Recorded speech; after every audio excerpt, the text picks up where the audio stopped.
Going live.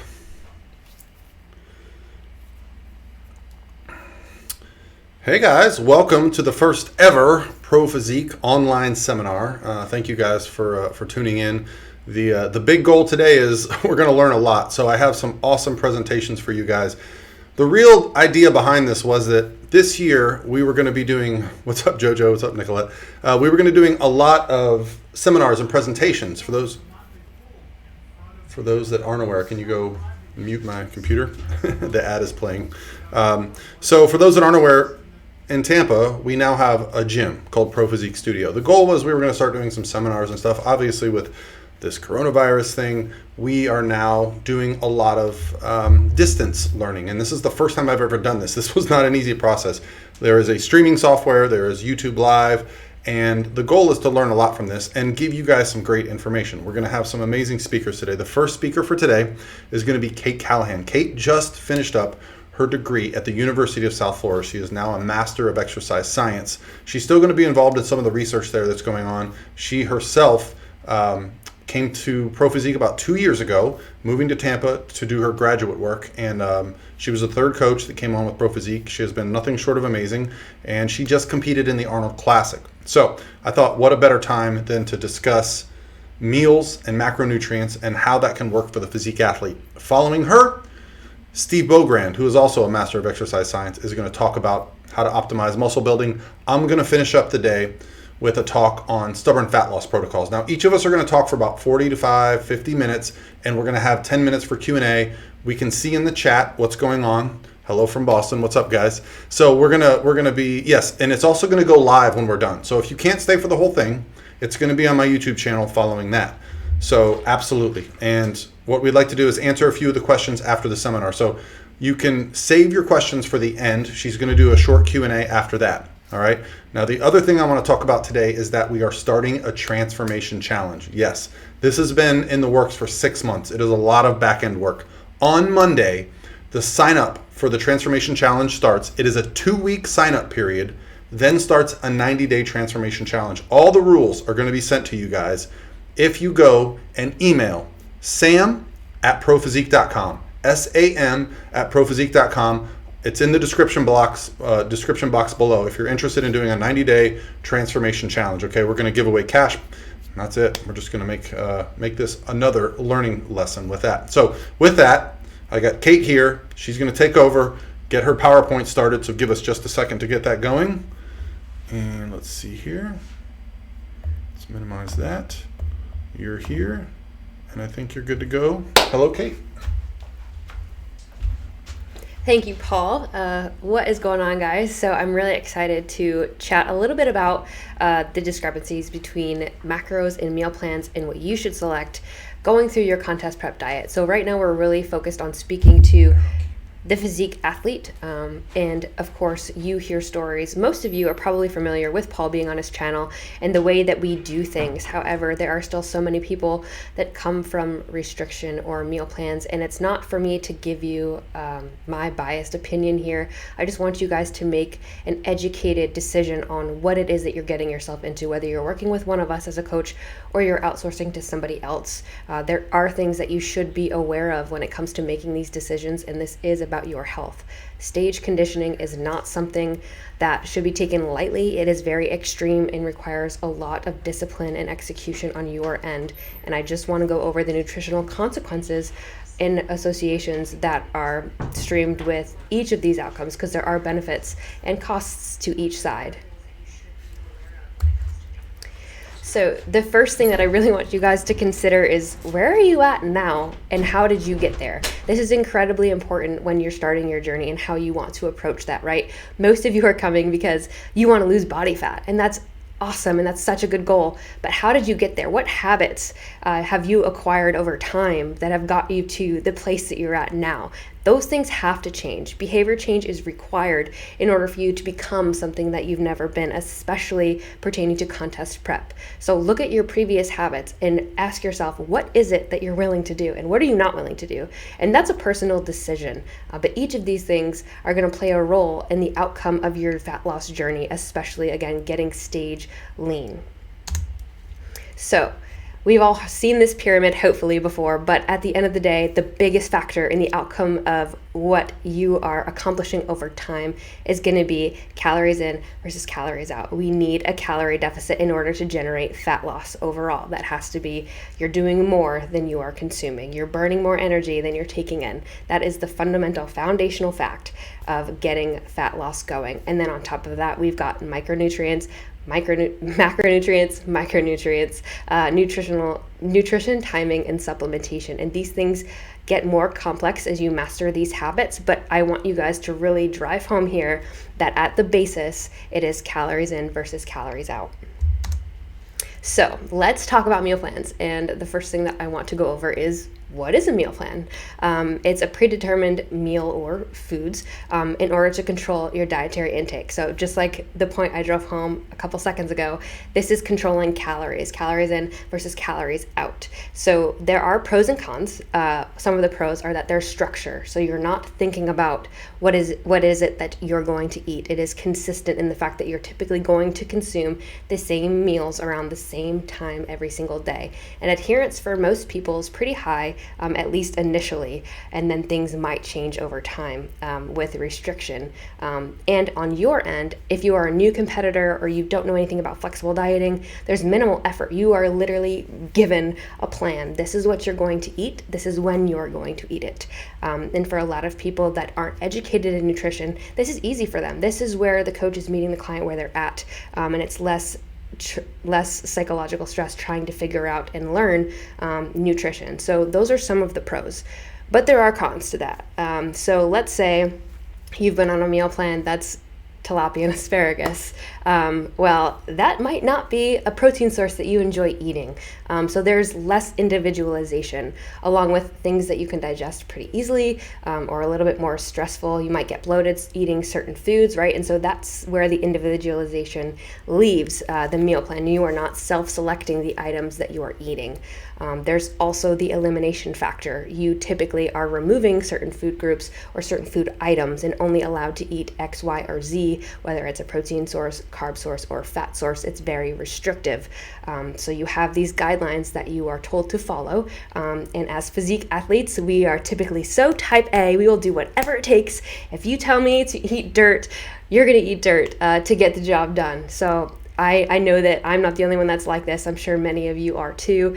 And so being told, this is what you got to do, this is when you're eating it, these are the portion sizes, and that's all you can have, you're like, okay, sign me up, check the box, I'm in this. But unfortunately, long term, there are a lot of psychological things that happen in your relationships with food that you may not even be aware of. I can speak from personal experience that when you only are focused on these foods and you notice other people eating foods, you start to associate, okay, I'm getting these results only eating these foods, therefore, logically, these foods must be bad, right? And so if you don't have that prior nutritional education, that foundation of understanding macronutrients and micronutrients and what composes the calorie deficit overall, you can start to associate, okay, these foods make me fat, or these foods are not going to give me results, or these foods are bad. Sugar is bad, right? We hear all of these different things. And like I said, even if you're not aware of it, the restriction from the meal plan can really start to play with your relationship with food. And that can leave a long-term relationship issue that can lead to some disordered eating habits. So on the opposite side now, let's talk about flexible dieting, IIFYM, yo.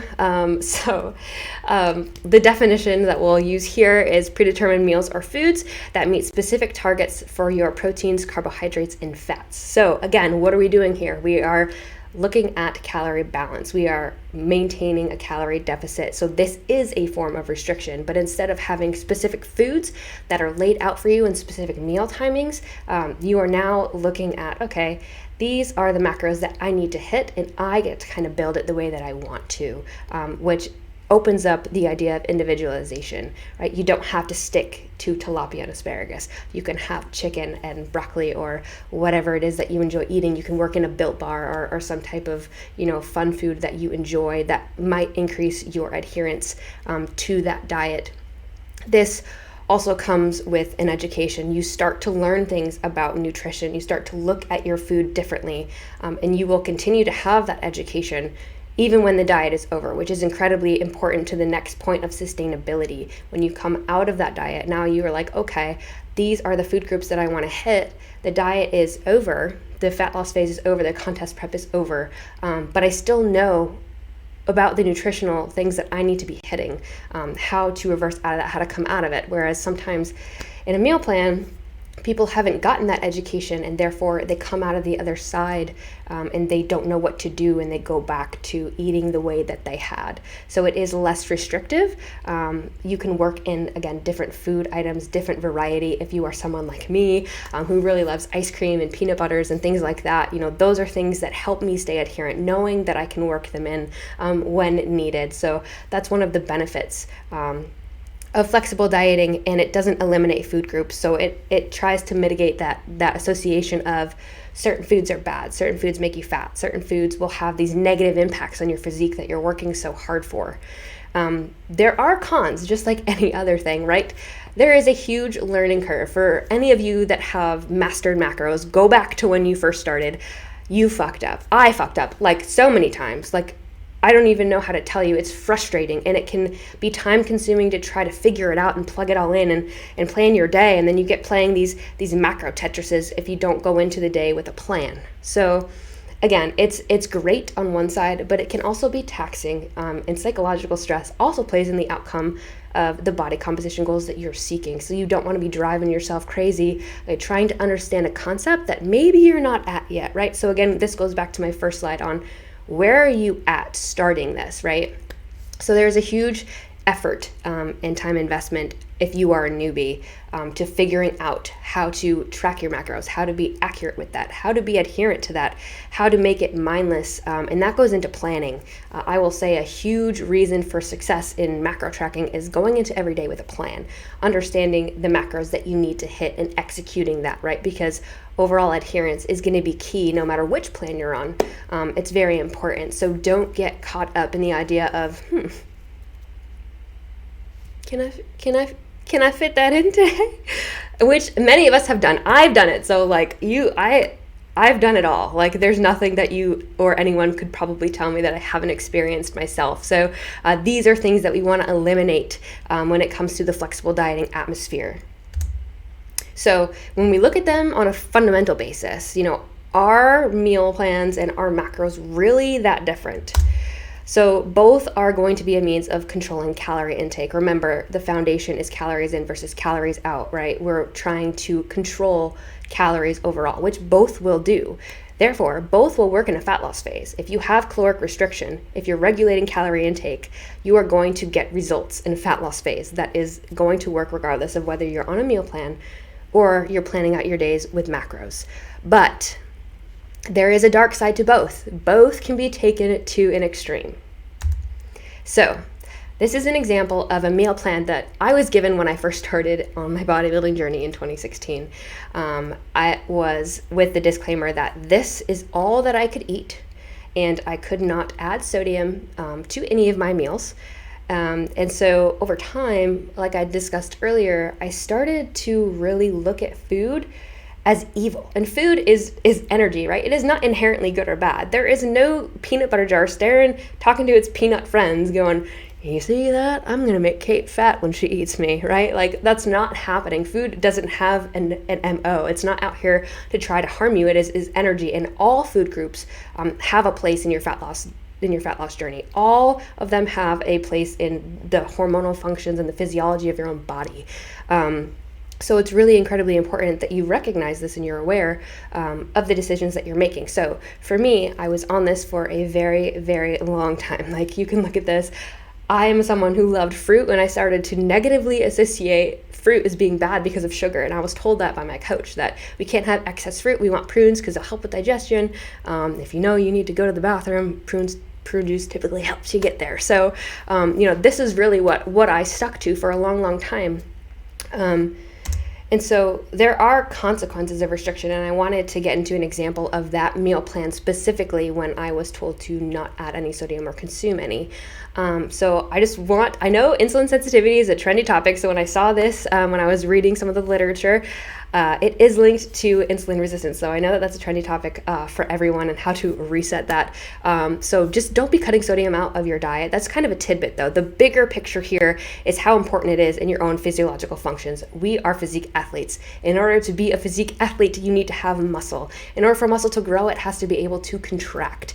And that only happens when sodium is available, right? All of our muscle contractions, cross bridge formation, nerdy shit. Basically, you need to be able to have sodium and potassium pumps available to interact, to have that ATP contract and cause the muscle to be able to stimulate the power outsource that you're looking for. So we need to have sodium in the diet, regardless of whatever thing is going on, right? This is just an example, but there are other really, really important things that need to be questioned if you are on a meal plan.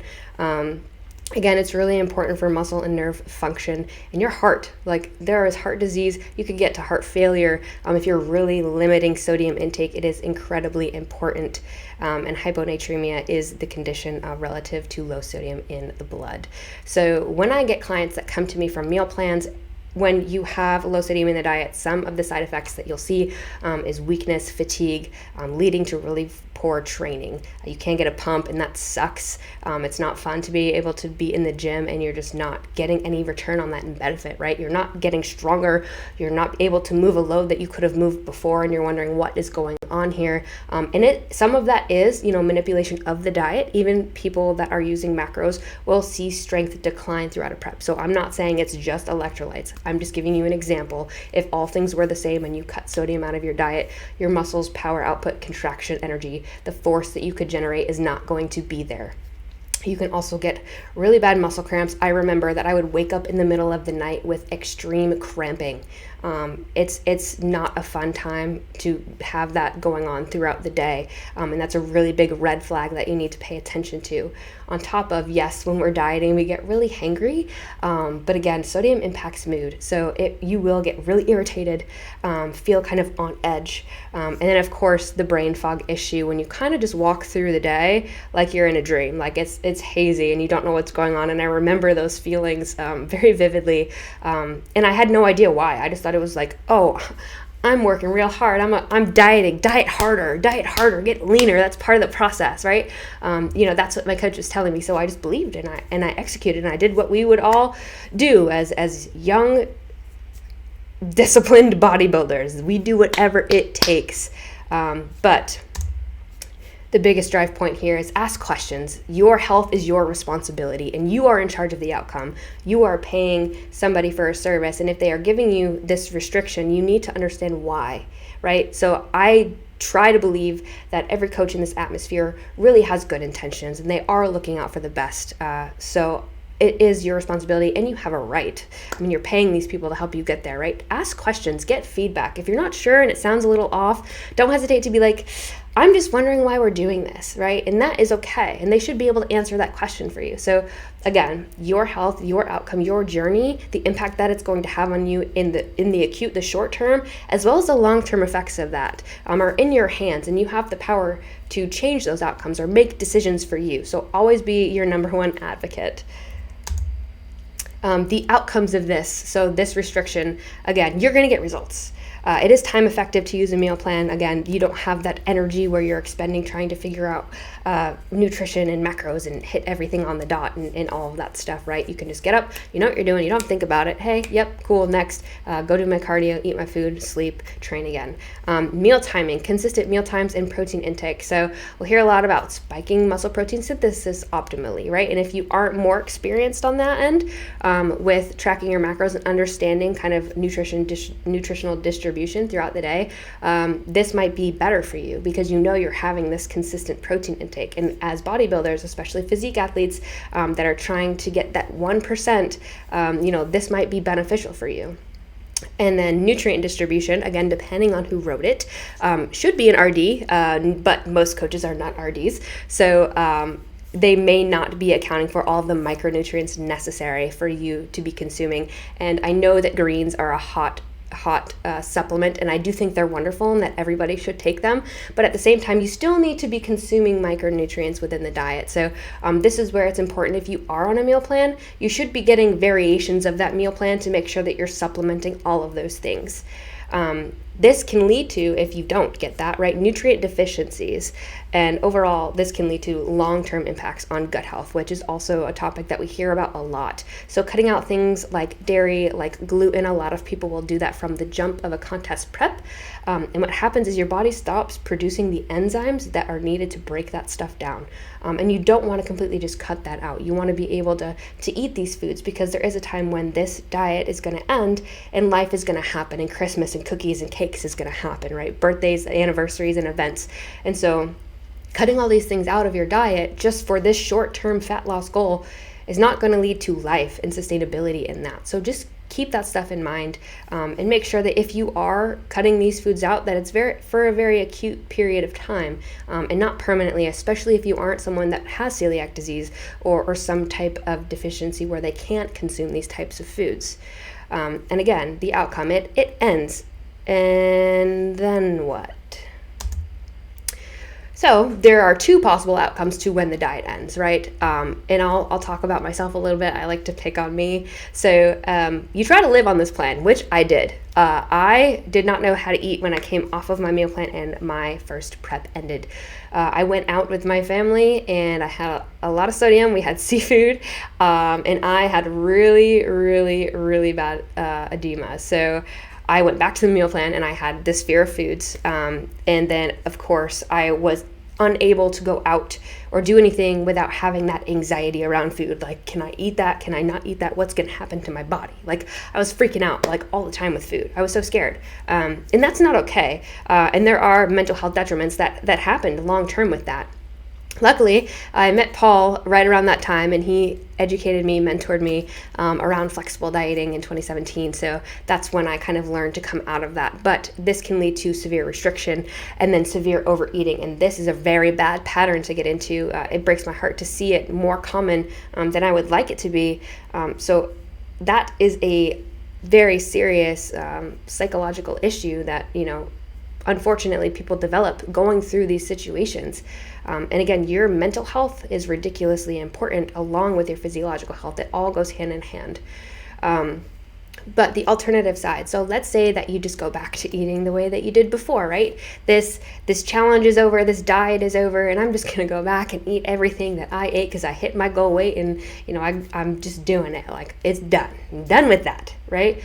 You didn't consider the way that you lived before when you structured this diet. So a lot of people will just go back to gaining where they started at or more, right? And we've talked about body fat overshooting. If you haven't listened to the videos or the discussion around that, I believe Paul has a video on body fat overshooting on his YouTube channel. Since you guys are subscribers and you're here, shameless plug, check it out. But it is possible, right? And that is like the worst case scenario and the outcome that you don't want, because we don't have an issue losing fat. We have an issue maintaining that and keeping it off.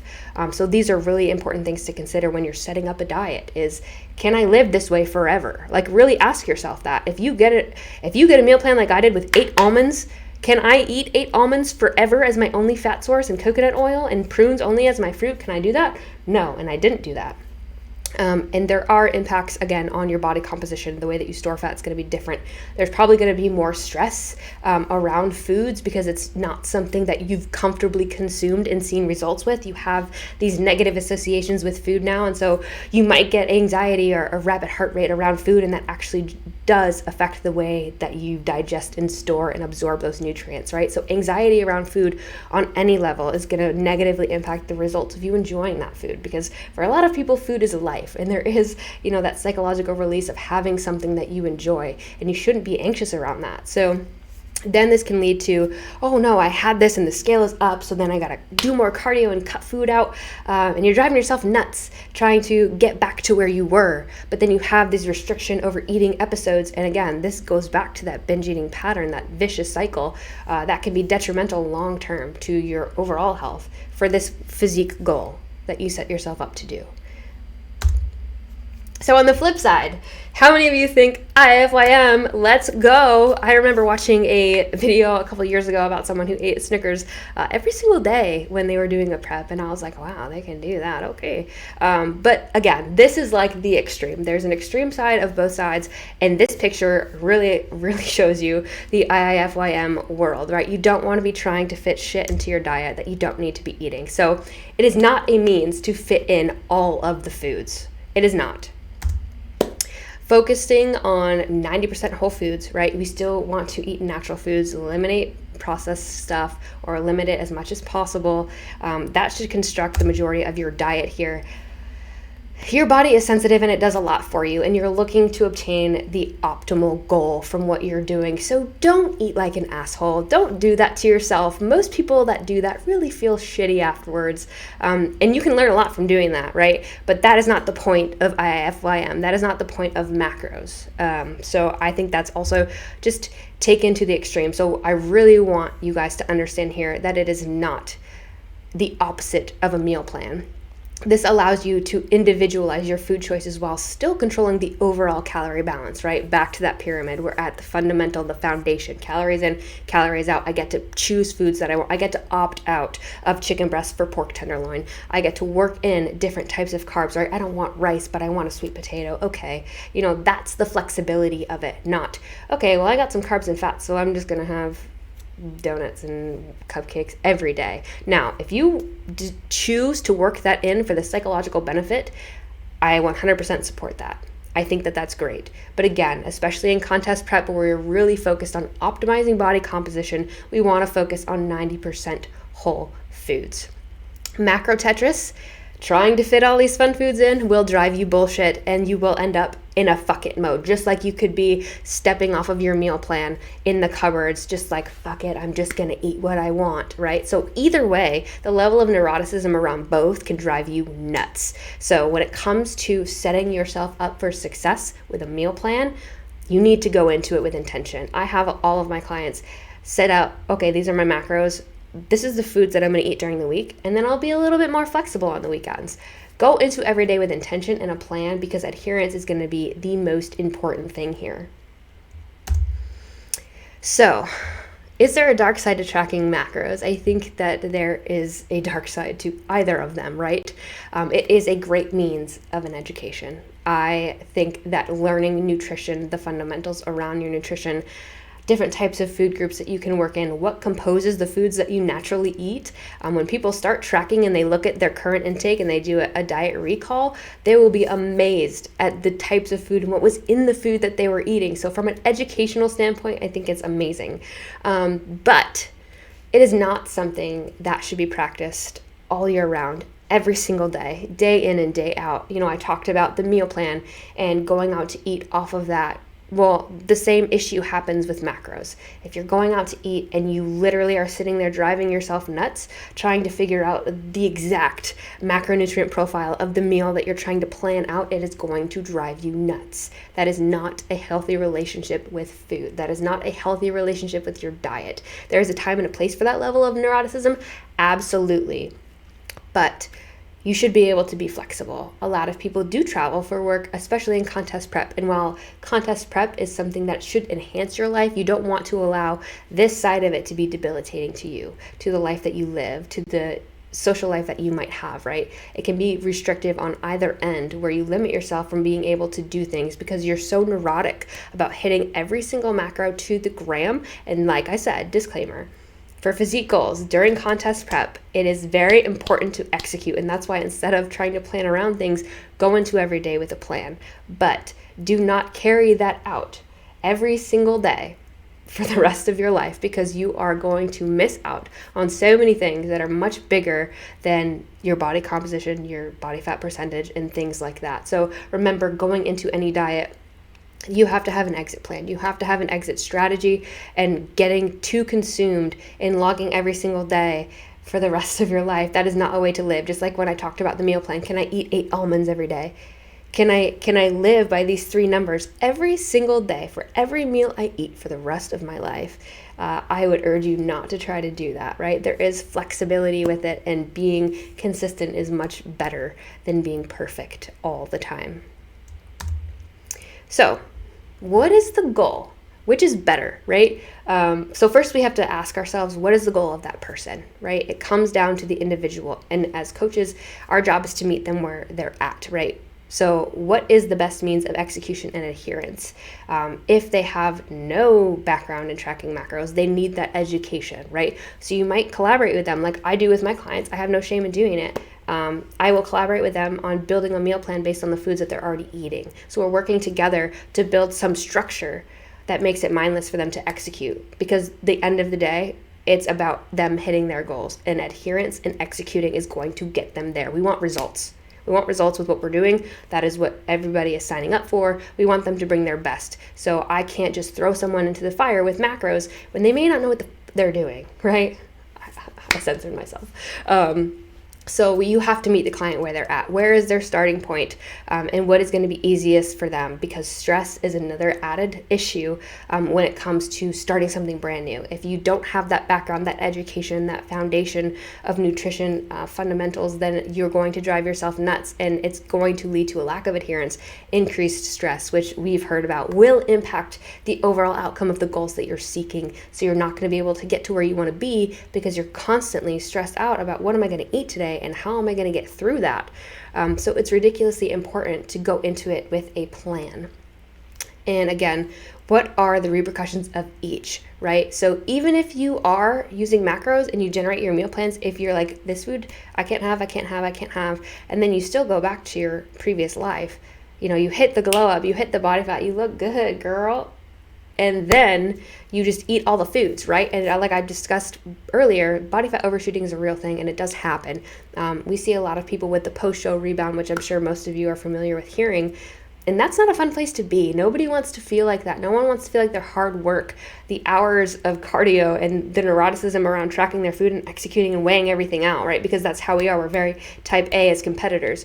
That all was now backwards and then snowballed into something bigger that we are now going to have an issue to control. So don't go into it with that. Make sure that you have an exit plan and don't have the psychological repercussions that you will associate with food for the long term. And that's why it's important to, whether you have a meal plan or you're tracking macros and you're building it yourself, that you're working in the foods that you enjoy eating, that you can think about eating for the rest of your life, that there isn't that psychological association as food being inherently good or evil. And then again, the longevity of the results. I can't say how fascinating weight regain studies are, and the issue that comes with dieting, right? It's not that people can't lose body fat. We can get stage lean. I mean, I've had striated glutes, which is like not a thing for bikini ever. Don't be me. Like, do not be Kait. If you get anything from this, like, don't go through the shit that I've been through. Listen to what I'm saying and really think about the decisions that you're making, right? Because it should fundamentally, foundationally be a lifestyle choice. The way that you're eating, whether you are given a meal plan, I hope it's around the foods that you enjoy, right? Or you're building macros. The idea is that this is something that you can work out of, right? This is a temporary acute issue, acute means of controlling calories. And then once you get to where you want to be, you have an exit strategy and it fits your life. There's much more to contest prep and bodybuilding and physique goals than just getting stupidly shredded and dieting harder than everybody else. Remember that food, it's not something that we can avoid, right? You might be able to avoid your ex-boyfriend or, other items in the world, right? But you need nutrition to survive. It is energy. Your body needs it. You will die without food. So you have these choices that you are making every single day. And this is not something that you can avoid. So you can either live your life around food anxiety by choosing to go down a path that may not be sustainable for you, or you can go about this, okay, I really have these goals and I really want to generate this deficit and I really want to lose that body fat and I really want to look the best I've ever looked on stage. But I also know that at some point I need to come out of it. So how am I going to do that? What is the best plan? What is the best strategy for me? Because everybody is different. Even with macros, in the way that it's written in the distributions of them, it fluctuates per person. And so it's not just cookie cutter, whether it's macros or meal plans. It really should be very specific to you and the overall goals of what you're getting at, right? And then focused on the aftermath, because there is aftermath. There is consequence to the decisions that we're making in order to put our bodies through what we're putting them through to get to where we want to be in this sport. So something that I want to demonstrate here is adherence and how incredibly important it is, whether you're on each side. So again, I want to pick on myself here, my 8 almond example. So let's say that on your plan, you have 8 almonds, right? And I've listed the calories and the macros for that serving. So let's say that I was still a little hungry and I decided I was going to have 12 almonds instead of 8, right? Now we've gone from 56 calories in that serving to 83. Okay, so like not that bad. At the end of the day, cool, move on. But let's say that I did this over a week. So we're looking at my weekly trends, and let's say I'm kind of sticking and I'm not really sure what's going on, but deep down I know, and I can't tell my coach because they're going to tell me I'm not hardcore enough, which they did, that, you know, I'm not executing, right? So therefore I didn't tell them, and now I'm in almost a 200 calorie surplus for my weekly allotment. Again, not crazy. If you put that into a month's context, that's about 750 calories in a surplus, which again, breaking it down is not too killer, right? But let's say you diet for contest prep for 6 months. Like that is the goal. You're really working. Let's not even talk about the amount of cardio that you're doing, the amount of energy you're trying to sustain with training. You're doing all the things. Over that 6-month period, that's 4,500 calories that are not accounted for, which does add up over time, right? And that's just 4 almonds more. 4 almonds! Like, let's say that you're not being adherent with your diet plan and you're eating more than a 4 almond, you know, that's just a very small example. When people blow it out of the water with adherence, it's usually an accumulation of licks, bites, tastes, a little bit of this cookie, a little nibble of that, because I can't have it, right? I'm told I can't.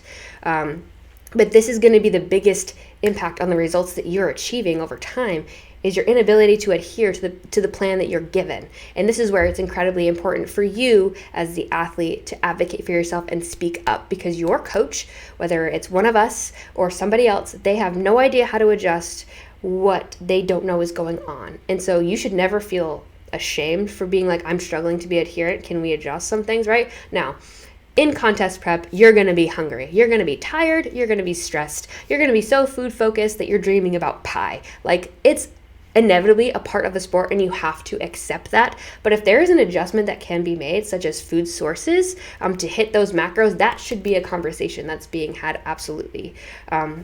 So again, just from a standpoint of an example, you can, and the biggest thing is messing with that deficit.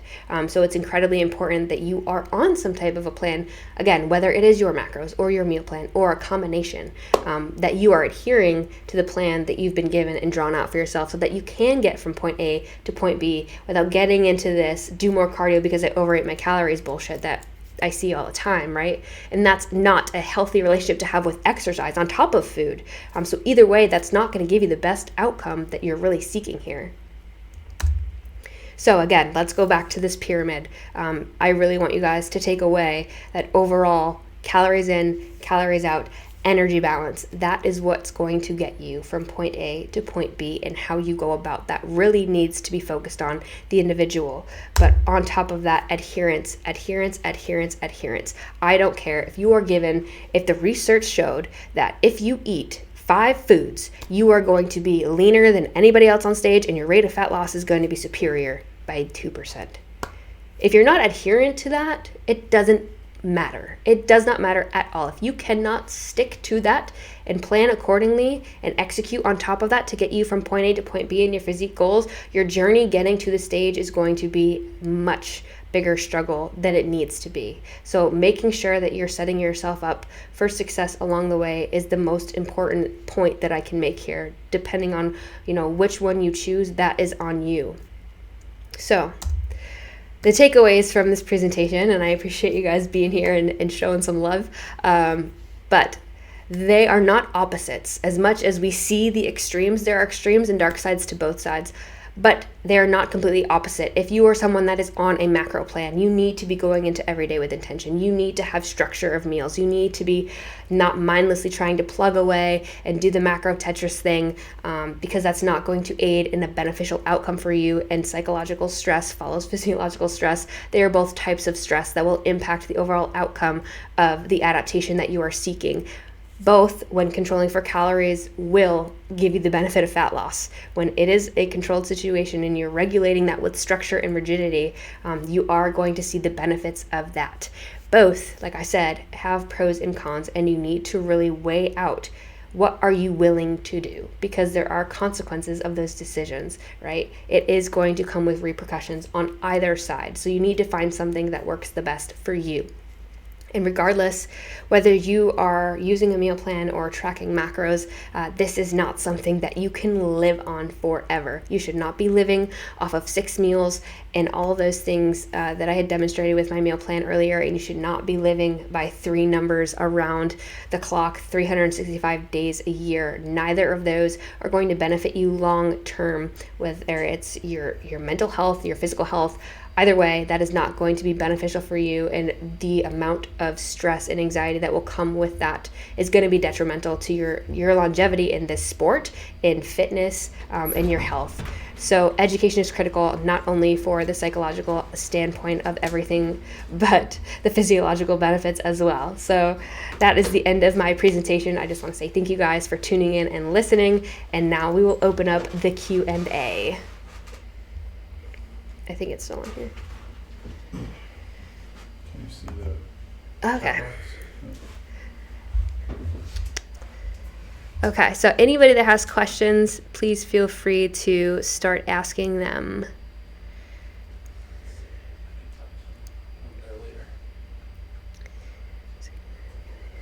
When you're building your plan with flexible dieting, should you be focused more on hitting daily, or is a silicated plan on hitting the overall weekly?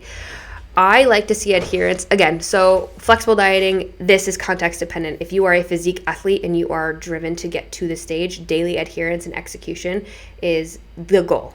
If you are a lifestyle client and you are looking to optimize fat loss in your journey, then you can look at the trend over a week. And as long as you are within range, I like to say within 5 grams of protein, 5 grams of carbs, and 3 grams of fat within your allotment targets throughout the week, then I'll say you're adherent, and that's great. Yes, this will be there for, this will be posted permanently after we are done with this. How would you recommend transitioning from strictly tracking macros for a year for weight loss to maintaining that weight, but slowly adding back calories, but ultimately not obsessing over macros? I think that's a great question. So you have to factor in the sustainability of what you are doing, and you do need to increase food, right? You cannot diet forever, right? At some point, you're going to start breaking down muscle, and if you're working towards that, that's detrimental to the overall physique body composition goals. So transitioning out of that, I would say one thing that I like to do with clients is structure in an untracked meal. Whether it's if they're someone that is fearful around certain foods, then I'll say, let's game plan this together. Like, I don't care if you go out and you get a freaking salad. You're not going to track that meal. You're just going to go out and eat it and enjoy it and then let it go. And slowly increasing calories while setting your macro targets over time, reverse dieting. So adding in, carbs here and there, 10, 15, 20, 25 grams, and then paying attention to your own biofeedback. So look at the scale and how you're responding to that over time. Then you can make more adjustments as you get more confident with that. I don't know where that went. I answered that question. Is it okay to keep the calories the same and keep adding low intensity steady state to create a higher deficit? Starting point 1,500 calories, 1 hours of walking and weightlifting.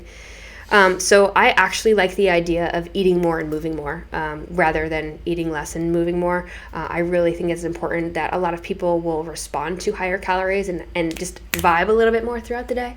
You'll see if you're someone that gets refeeds or diet breaks, you'll feel 10 times better. You'll notice that your step count might go up if you wear some type of activity tracker, just because you're consuming more energy. So I would much rather see somebody keep their calories higher and do a little bit more if it fits within their schedule and they're able to do so, than try to restrict and cut calories. I just think overall increasing energy intake and output is a better way, and I think it aids in better body composition when looking at physique athletes overall too. Yeah, I see. Why do coaches recommend eating the same macro splits for every meal instead of carb loading in the morning or eating the daily allowance for one macro during one meal? So you want to balance macros overall throughout a meal, and then you want to prioritize carbohydrates around training, because that is what's going to fuel the power output that you're seeking, that energy that you're out looking for, right? You want to make sure that you have enough carbohydrate in the system to stimulate the training adaptations that you're out here seeking. And you don't want to just eat one meal that's all of one macro, especially things like if you eat all carbs, especially simple carbs, you're going to have some blood sugar irregulation, and you don't want to have, your blood sugar crashing. Like, let's say I'm just going to eat, the only thing right now is all these simple carbs, these sugars right before I go train, and you crash in the middle of your training session. That's not going to be beneficial for you. So you want to try to distribute those, and then pay attention to mastering putting your carbohydrates around training. If calorie intake is in the same in two situations, does 2 versus 5 meals make any difference? I'll say the biggest difference that it makes overall is probably digestion, and that impact. So if you're someone that's eating really high calories, doing that in 2 meals, probably not great, right? But if you're dieting, I do like time restricted feeding, and paying attention to that feeding window, and then kind of getting in the food again as you feel best doing. So that's really paying attention to your own biofeedback when you structure your days like that. When tracking calories, do you suggest tracking total calories, period, or factoring activities such as cardio, weightlifting, etc.? Okay, so that's a really good question, and that's one feature I don't like about MyFitnessPal is it will add back in calories from exercise, which can overestimate the amount of calories that you've burned during that training session or cardio session, right? So we want to look at that as a baseline, calories in, calories out, and then use cardio or training or whatever it is that you're kicking intensity up in as a means to generate a deficit. So you don't want to be eating back hypothetical calories that you may or may not have burned based on a calculation of a MyFitnessPal app or any tracking app, right? So I would say use that as a means to create a deficit, not eating that back in, because that can be drastically off, which can blow the calorie balance foundation that we're seeking. Can one get stage lean with greater than 100 carbs if in a calorie deficit? I think you answered your own question there. If you're in a calorie deficit, you will lose body fat, right? So the amount of carbohydrate is going to be dependent on the person, and maintenance, I think, gets confused with deficit or just calorie intake overall, right? Your maintenance is defined as the level of intake in which your body weight is not fluctuating. So it is not decreasing, it is not increasing. For some people, that might be 1,800 calories. For some people, that might be 1,350, right? That's going to vary from person to person. And so the amount of food that they're able to consume when in a deficit is going to be a reflection of that. Any advice for someone who has never tracked calories or macros and would like to start gaining control of their health and nutrition? Absolutely. So I actually just posted a video this morning on my YouTube channel of how to figure out where your baseline calorie intake is, and then how to plug that in to figure out where your macros are. So I did a step-by-step tutorial on how to set up your MyFitnessPal, how to look at your current foods, how to accurately figure out what it is that you're eating, and then how to plug that away and figure out where your macros are at this time. When dieting from 15% to 10% body fat, and let's say around 13%, we overeat because of our mentality. Is the process over? No. So the process is never over, but that leads me to believe that you are experiencing some burnout, right? If you're becoming food obsessed and then you're getting to a point where you're overeating, like, that is a red flag. You need to understand why that happened, what triggered it, and if you're really in a place mentally to go back into a deficit, because it's okay to diet break. It's okay to work in refeeds. You don't have to linearly diet the entire time that you're out here trying to seek your fat loss goals. Two more. Okay, 2 more questions. So as the tracking app adds those burned calories app, should I ignore the total calories it shows and just use to track my macros? So if you go down to the bottom of MyFitnessPal, if you aren't paying for the premium version, then you can just manually delete that and it will go back to the baseline that you had set. If you have the premium version, then you can just go ahead and delete it and make sure that you're not having that feature put in.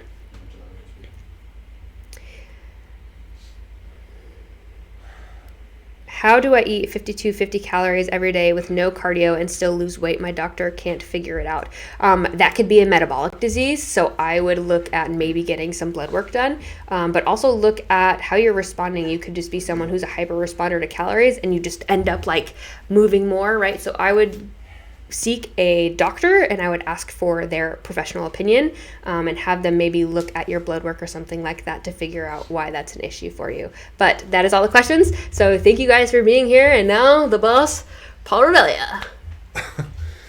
You think you could get my name right? It's Revelia. What's up, guys? Awesome. Thank you so much, Kait. I'm thrilled with all the interaction that we got going on here. So next up is Steven, and I'm going to pull up his presentation. Thank you guys for holding your questions until the end. The goal right now is really for us to get to answer as many questions as we can. So next up, we have the amazing, the talented. I said good things about you too, Kait. Don't be so angry. Okay. Being angry is that's my thing. That's my jam. Okay. Now, why is the slideshow showing up? When yours ended, did you just end the slideshow? I just hit space and it said ended slideshow. Oh, okay. So maybe I have to restart it. Hold on a second. No, it's not showing up. Start it all over. Oh, this one's showed. Okay, there we go. Optimizing muscle gains. And now we do slideshow. We are still working out the kinks, guys. This is our first ever live feed. All right, so next up is the first ever coach to work for Pro Physique. He was my first hire, 4 or 5 years ago. Met him in class at USF and Dr. Campbell's program, which has turned into an amazing resource here in Tampa. So if you're interested in this type of, education and career, a degree in exercise science certainly really helps with that. And the University of South Florida is doing amazing things because they actually are really interested in physique enhancement. Dr. Campbell is a bodybuilding fan. They actually have a female physique lab. They have all kinds of equipment down there. It's really cool. So one last time, I'm going to remind you guys, we are starting a transformation challenge in a little over 2 weeks. On Monday, the registration begins. So if you're interested in getting information on that, email sam, S-A-M, at prophysique.com, and we'll get you all the information on how to set up. We're going to have a 2-week window on how to register, all the rules, all the good stuff. That'll be going out Monday. So here's Stephen Beaugrand with a presentation on optimizing muscle growth for the physique athlete. Come on, Stevie. Oh, man. Cool. Oh, come on, man. I'm kidding. There's nothing there to trip on. So what's up, guys? Are you guys ready to learn? I'm glad I can't see the comments right now. This is good. So, yeah, thank you, Paul. Obviously, a lot of you guys know who I am. Stand up. Oh, there we go. However you want, yeah. I'm going to just keep doing these things. So my name is Stephen Beaugrand. I graduated in, 2018 with my master's degree in exercise science with a concentration in strength and conditioning.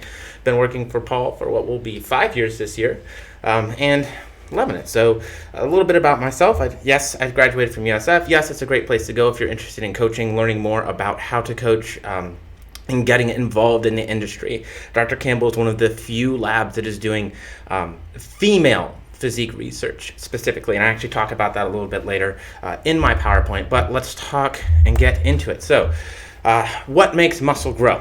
First things first, it's just understanding some of the mechanisms of muscle growth. So cellular swelling, mechanical tension, metabolic stress, muscle damage, hypoxia, hormones and cytokines. I don't want to get too far into this. I really like the KISS philosophy. Keep it simple, stupid. I might have a master's degree. That doesn't mean I'm smart. I just know how to study. Okay? So in that, I love trying to keep things as simple as possible. And so when I'm talking about getting training together and setting up a training program, looking at the individual and how do I make that happen? How do I really set that up to be successful for the client? Well, I want to look at things in an order of operations. So what is the most important thing and what's the least important thing? Now, everything here is important. All these things are important, right? So just like your PEMDAS, I don't think do they even use that in school anymore? I don't think they do. But number one for me, injury prevention, which my PT friends have told me is not the correct phrasing. The correct phrasing is injury risk reduction, because we cannot prevent injury, but we can, in fact, reduce our risk for injury. Then simple training philosophies, overload principle, increasing volume over time, deloading and recovery. Now, all of these things have to work together. We need them all. But if we're hurt, the rest of them are all out the window, at least in some way, shape, or form, forcing us to work around or through an injury, changing training with that. Okay? Before any of that matters, before we can worry about injury risk reduction, before we can worry about overload principle, before we can worry about anything, we have to understand our athlete. And for those of you who are looking for coaching, if your coaches are not doing a good assessment, if they're not looking at, hey, how many days a week have we been lifting? How long have we been lifting? What does that look like? That should be a red flag. I cannot do my job well for you without getting a history on you as an individual. And so one of the first things we want to look at in terms of, hey, we're going to set up a training program is where are you, me, the athlete at in terms of their training, okay? So where is your starting point or your current position? Are we working with my grandmother who has never lifted a weight in her life and I think she thinks she's 80 something. I'm not a good grandson. But are we working with her or are we working with an IFBB Pro League athlete, okay? How long have they trained? Have they been training for 2 years, 4 years, 6 years, 8 years? Why is that important? Well, because while we're training, we have a window. And when we start, this window is wide open. It's really easy. Say the top is, I'm going to get hurt. And the bottom is, this is how much I have to do to get progress and to make gains and to get jacked. And as we train over time, that window gets smaller, okay? The room that we have to do a certain amount of work. And that's going to cap out where we get hurt. That window becomes small, okay? What kind of prior training injuries are we looking at? Do we need to have those in mind? If somebody has a lot of back injuries, pain, and things that we need to work around, okay, well, it's important that we understand and know that. Obviously, if somebody has a ton of those issues with the back, we're probably going to try to minimize any kind of spinal loading that we're doing. We're not going to make them back squat. We're not going to make them deadlift. Now, can we do something like maybe a Bulgarian split squat, as all my clients cringe? Yes, absolutely. We can do leg extensions. We can do BFR and a whole slew of other things that I'll talk about later. And then if we have a higher level athlete, and I'm going to argue even an intermediate level athlete, are we looking at what their maximal strength looks like? Are we doing a 1RM? If you work with me, I love the 3 RMs and 5 RMs, okay? And that is just a way of going to a maximal intensity, saying, oh, I couldn't have done any more, so that we can now calculate what your maximal strength will be. If we want to do percentage-based training, we have to somehow assess your maximal strength as an athlete. If we are not doing that, what we can do is we can do RPE and rep ranges and a whole bunch of other stuff that, again, I'll get into a little bit more in depth later. However, it might not necessarily fit the bill as well, depending on the athlete, okay? Step 2, what's the athlete's sports going to dictate we need, okay? We are physique athletes. We don't have to perform. It doesn't necessarily matter how strong we are. I am not getting on a bodybuilding stage and having to deadlift 700 pounds. It's not happening, okay? And even if I did, the judges don't care. That's not what I'm being judged on. That's not the criterion of the sport. So I have to understand the sport in and of itself. I have to understand the intricacies of that. What are the differences between bikini and wellness and figure and women's physique and women's bodybuilding? What are the differences between men's physique, classic physique, men's bodybuilding, right? I have to understand what each sport, what each division is looking for, and then make sure that my programming supports that. On top of that, if I have a dual athlete, this is where my life gets kind of annoying. I powerlift and I bodybuild. How do we work around that? If I don't powerlift, I don't have to do squat, bench, deadlift. But if I powerlift, those are now necessity. So understanding what are we trying to work with and what is the main thing that that athlete wants to work on. We want to center our training around that. And then, yes, and then understanding the outcome. What is the goal, okay? Very different, again, if I have somebody that is getting on stage for their first show, they've never really lifted weights, they want to be competitive, they want to get good conditioning, try and build as much muscle as possible, and somebody who is competing for an IFBB Pro card, somebody who's been at nationals and they've been in first callouts. These are very different individuals. I need to make sure that I'm setting realistic expectations. I need to set realistic expectations not only for their training, but for their competition, okay? And making sure that I have them ready and understanding that. If I have somebody getting ready for a first-time show, it is not fair for me as a coach to allow them to say, only think about going to nationals, only think about getting a pro card. We have something in front of us, first and foremost, that we need to focus on, and that's our first show. If you ever listen to a lot of NFL players between week to week, they talk, oh, hey, what are you guys thinking about the Super Bowl? And, it's week 12. They're like, well, you know what? Super Bowl sounds great, but next week in week 13, we have this person to play, and we want to make sure that we're ready for them. We need to make sure that our eyes are on not only, yes, the long term, we want to think about that, but making sure that we're doing the right things for the short term as well. Setting up reasonable goals and expectations step by step, short term, to get us where we want to be for the long term. That requires planning and understanding where we're at with the athletes, okay? So let's go and let's start talking about some of the basics of training stuff, and that's going to be the FIT principle. This is just an acronym: frequency, intensity, time, and type. Frequency, how many days a week are you lifting? Or how often are you lifting? Are you doing 2-a-days? Are you doing 1-a-days? Lifting 6, 7, 2, 1 day a week, okay? 0 also is a number. Fun fact. Intensity. How hard are we going? How much? If I can lift 100 pounds, am I lifting 70 pounds, 80 pounds, 90 pounds? What percentage of my maximal strength is being utilized for my training? Or if I'm in a cardiovascular athlete, what percentage of my VO2 max or cardiovascular output am I utilizing to train with, okay? Time, very easy. How much time are you investing in the gym? This more so a concern for us as physique athletes because people have lives, people have families, we have to plan around it. So time needs to be a necessary concern with our programming so that things can actually be realistic. Not everybody works from home, can go spend 4 hours at the gym every day. It's just not, okay? Type, weight training and cardio. That's what we have to worry about as physique athletes. We're weight training to build and keep as much muscle as possible, and we're doing cardio to try and shed as much fat and show as much muscle as possible. Okay, so let's start with my number one, because now we've been over a couple of the simple training philosophies. We've talked about what's most important and assessing the athlete. So now that we've assessed our athlete, we understand them a little bit better. We understand what their needs for their sport is. Let's talk about making that next thing, which is our injury risk reduction. So first and foremost, we have to understand that with any kind of physical activity or sport, there's always a risk of injury. Now, we want to make that as small as possible. I've had some people that have disagreed with me when I've said, hey, an injured athlete, it doesn't do us any good. We need to keep our athletes healthy as much as possible. And so understanding your client history, very important, okay? Prior injuries and any possible limitations that they may have, very important in terms of our programming. Again, we don't want to necessarily do a lot of spinal loading on people that have had a history of back issues, injuries, and problems. We probably want to utilize things that are unilateral movements, single leg movements that are going to minimize the amount of loading that we have to do.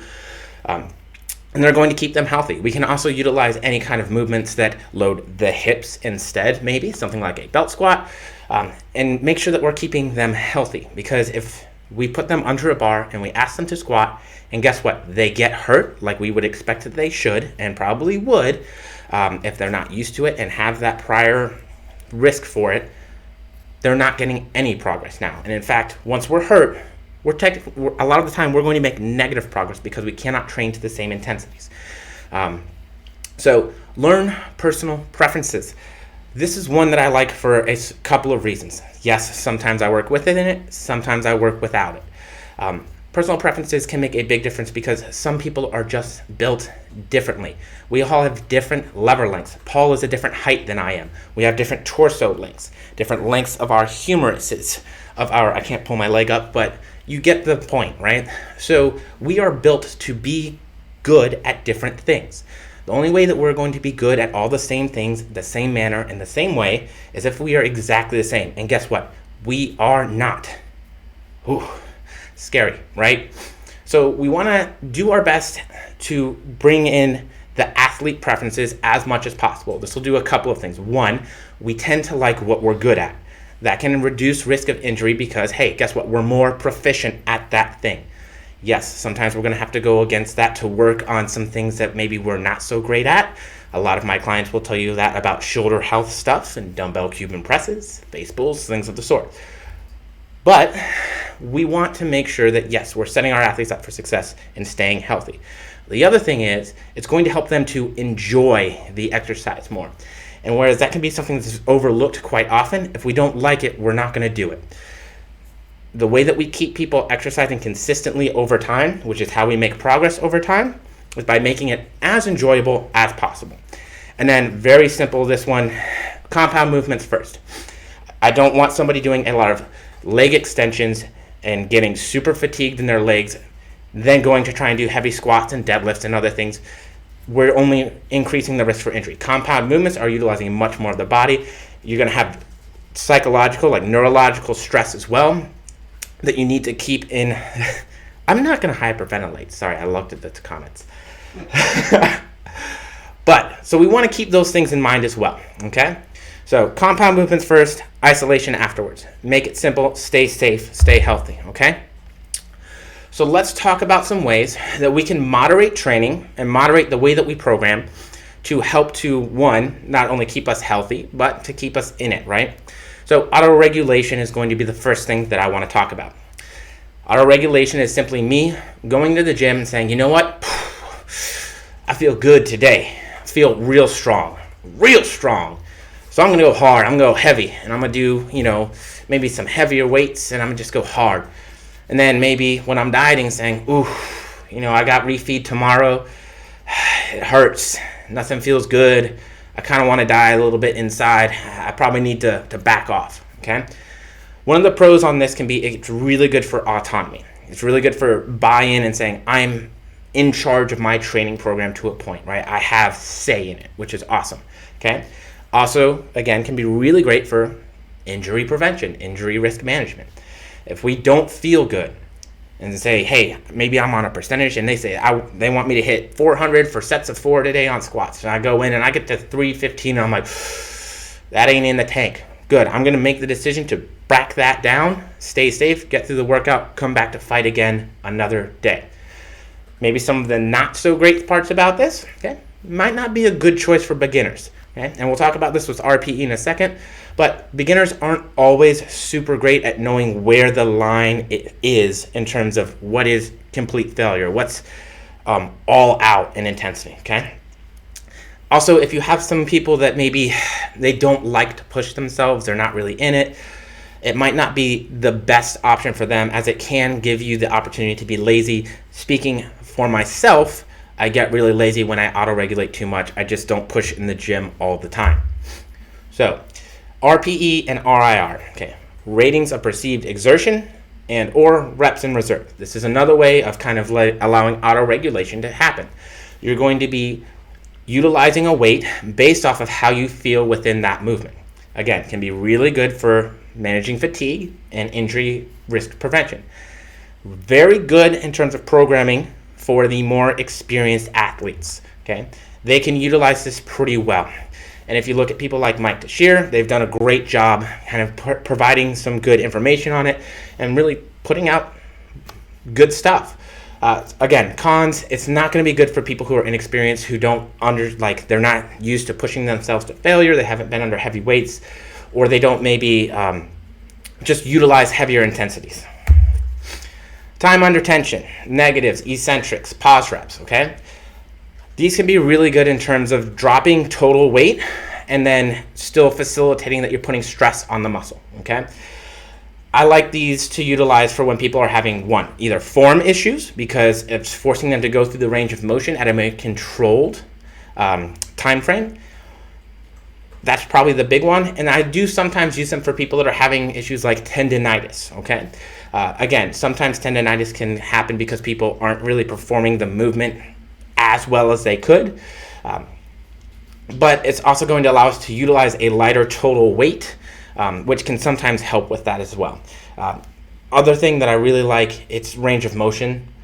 If somebody's doing quarter squats, yes, awesome. You can do a lot of weight on a quarter squat, but if you're going to go down to parallel and use full range of motion, you won't be able to do the same amount of weight. So sometimes I'll set people up with box squats, or I'll utilize paused reps, sometimes pin reps, coming off of the pins at parallel with certain movements to help people really get into the habit of neurologically saying, hey, this is where I'm at proprioceptively, where I'm at in space, okay? So that I'm really getting used to being able to hit full range of motion. Occlusion training and BF are probably the best way to help manage things like tendinitis and inflammation issues because you're only going to be working at about 20% of your 1 rep max, okay? You're going to have occlusion cuffs. You should definitely look into this a little bit more. What I like to use, 20% of 1 RM, 4 total sets, set of 30, followed by 3 sets of 15 with 30 seconds rest in between on each, okay? This, again, our tendons and ligaments tend to get stronger and make progress much more slowly than muscle tissue. So one of the things that it can really benefit us or behoove us to pay attention to is making sure that we're doing some things to back off of volume. So even yes, volume is the main thing. Sometimes we can still manage volume with intensity techniques like these to help still make progress while coming back from injuries. Okay? Variable resistance training. Okay? Bands and chains. These are techniques that are going to change the amount of weight that you are lifting during that same rep and movement. Okay? So if I put chains on a bench or bands on a bench, what's going to happen is when I'm locked out, hey, I'm going to have the most of that weight on. And as I come down, the tension is going to release. There will be less chains in the air. There will be less band tension. It will be less at the bottom. This can be really good for people who maybe they're feeling it here with their range of motion.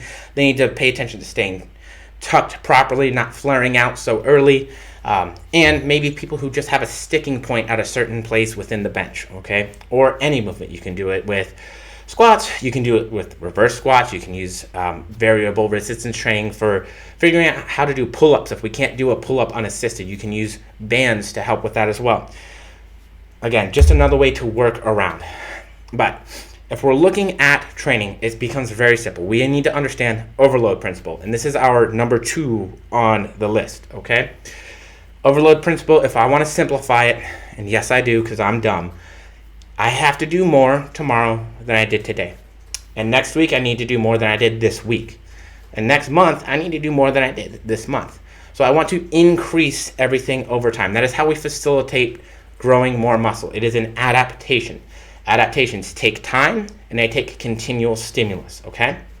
So when we are thinking about the overload principle, there's a couple things we want to keep in mind. We need to be lifting at least a certain amount. We don't want to be lifting 20% with no occlusion training or 30% with no occlusion training. It's not going to be enough. We're not really doing what it takes to facilitate that we're building type 2 muscle fibers. And those are the ones that are big and good looking that everybody wants, okay? So making sure that we're challenging ourselves enough doing more, okay? What is the minimum amount of work that I need to do? So we want to know what our volume, our workload, our intensity, those things look like, okay? This is the Hans-Selye General Adaptation Syndrome chart. And this is essentially what we were initially taught when I went to school in terms of like, hey, this is kind of how weight training works and how adaptation works and how you get better. And so you work out and that's your stress, and then you're sore and life sucks, and then you eat and sleep and you get better, and then cool, we worked out and we better again. And then we just keep doing the same thing over and over, okay? I'm pretty sure they were poisoning rats for that, so may or may not be the best. This is a little bit more updated of a model in terms of how training as stimulus is going to work, okay? So in the red, you see, hey, I didn't really train that hard. It went pretty easy. Maybe I got a little bit of an adaptation, and then I come back down to baseline, and great. Blue's kind of in the middle, right? Green is training was too hard. Boom, I'm barely making it back up. I'm barely able to recover, okay? So when we're talking about hypertrophy, or growth of muscle tissue, right? Big, strong muscles. Volume is king. Tag king. Tag. Did you know this guy ran for president in 2016? That's part of a song. Anyways, if you haven't watched it, it's crazy. It's crazy, y'all. Just watch it. So volume, reps times weight times set, total tonnage. So we can equate volume and we can calculate that extremely easy. especially if we're not utilizing anything like eccentrics, variable resistance training. Those things are going to be other ways to affect volume to still facilitate that we are growing more muscles without necessarily having that same number on there, because we're producing different amounts of force within the movements to make those things happen.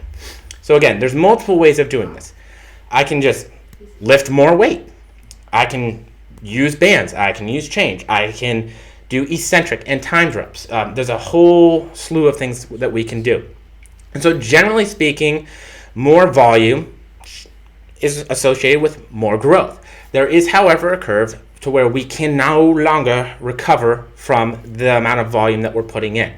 And so we do have to absolutely keep in mind that, recovery matters. There's definitely a top end to it, and we need to be aware of that, okay? We're going to say it probably maxes out around 15 sets per muscle group per week, and exertion might be more important than actually paying attention to volume. There are some new studies out there that are showing that people who are doing things like squatting and just going through the motion and, okay, cool, I'm just doing my squats at my weights and that's great, versus people who are doing squats but really focusing on maximizing and putting out, I'm good, I'm squatting as hard as I can. Those people in that group got better muscle growth during that study, okay? So, yes. But what happens when we overdo it? What happens when it's too much volume? Because this is one thing that I see quite often in a lot of people that are coming to me. I think this comes from the no pain, no gain kind of mentality that we've seen in the history of bodybuilding and physique sports, right? Do more, do more, do more. Cool. Do more if you can get better. But if you're trying to do more and you're getting worse, we need to pay attention to that. So these are red flags. Yes, I get it. They're actually like orange flags, but let's pretend today, okay? Some of the big thing that we want to notice is decreased performance. That is one of the biggest indicators that it's time to take a step back, deload, manage our volume, look at our aspects of recovery, and try and make it so that we can actually get better again, okay? Other things you can see, decreased libido, which shows a change in hormones, okay? Mood swings, elevated resting heart rate, excessive soreness. If you're sore for 4 days, oof, that's rough. Soreness is not necessarily a good indicator for muscle growth, okay? I believe Brett Contreras made a post about this the other day. If you like getting sore, great. It doesn't mean you're getting more results, okay? Loss of appetite, lowered immune function. Cool, I'm not going to talk about that one too much right now. It's crazy. Persistent fatigue, and poor sleep, okay? Poor sleep quality and length, which only makes it worse because the next thing we're going to talk about is recovery. Recovery is multifaceted. There's a lot of different parts of this that we need to look at and be aware of as physique athletes. I think what people like paying attention to are the easy things, going to the gym, working out, quote unquote, eating clean, right? Or eating the quote right foods. Because that doesn't take as much. It still takes a lot of effort. And don't get me wrong, this is obviously my life, right? It still takes a lot of effort and time. But there's so much more to how we recover and adapt and get better from our training than just what we eat and what we lift, okay? So I do believe that this is probably one of the things that I see people overlook more than anything else. It's their recovery. Because we're kind of brought up, I know I was, to do more, do more, do more. Not so much that like, hey, sometimes when we're doing more, we're trying to pour from an empty cup. There's nothing coming out. We don't have anything more to give. Nothing works if we don't. So making sure that our recovery is on point is going to be extremely important in terms of us long-term, one, staying healthy and preventing injury, but two, continuing to be able to build muscle and to optimize the amount of muscle that we're going to build. So yes, we're taking nutrition and we're assuming that you're getting adequate protein. We're assuming that your micronutrient intake is adequate and that it facilitates that we're able to have all of the enzymatic processes happening. Yes, 100%. But what about our sleep? Are we getting enough sleep, right? Should be at a very bare minimum 6 hours. That's going to vary in the individual as well. Some people need more. I'm an 8 hours kind of sleep kind of guy. If I don't get that much, guess what? I'm sorer longer, I'm moodier, and Paul doesn't invite me over as much, okay? That's just how it goes. This next one, stress management. I talk to my own clients a lot about this, and I do believe that cortisol and stress response is getting a lot more attention now, which I think is a very, very good thing. But it has not traditionally gotten a lot of that. So when we're talking about stress management, yes, some cortisol response is indicative that we got a good workout. We stressed the body. That's good. 2 thumbs up. However, elevated cortisol levels on a regular basis are a huge issue, and it's something that we need to address. That's going to mean that not only do we maybe need to deload or do some things with our training, but we may need to look at some of our personal life stuff and things that are happening as well. Do I need to maybe stop putting myself in certain positions, right? Do I need to maybe meditate more? Do I need to take my cardio outside for green exercise, which can be a stress management tool?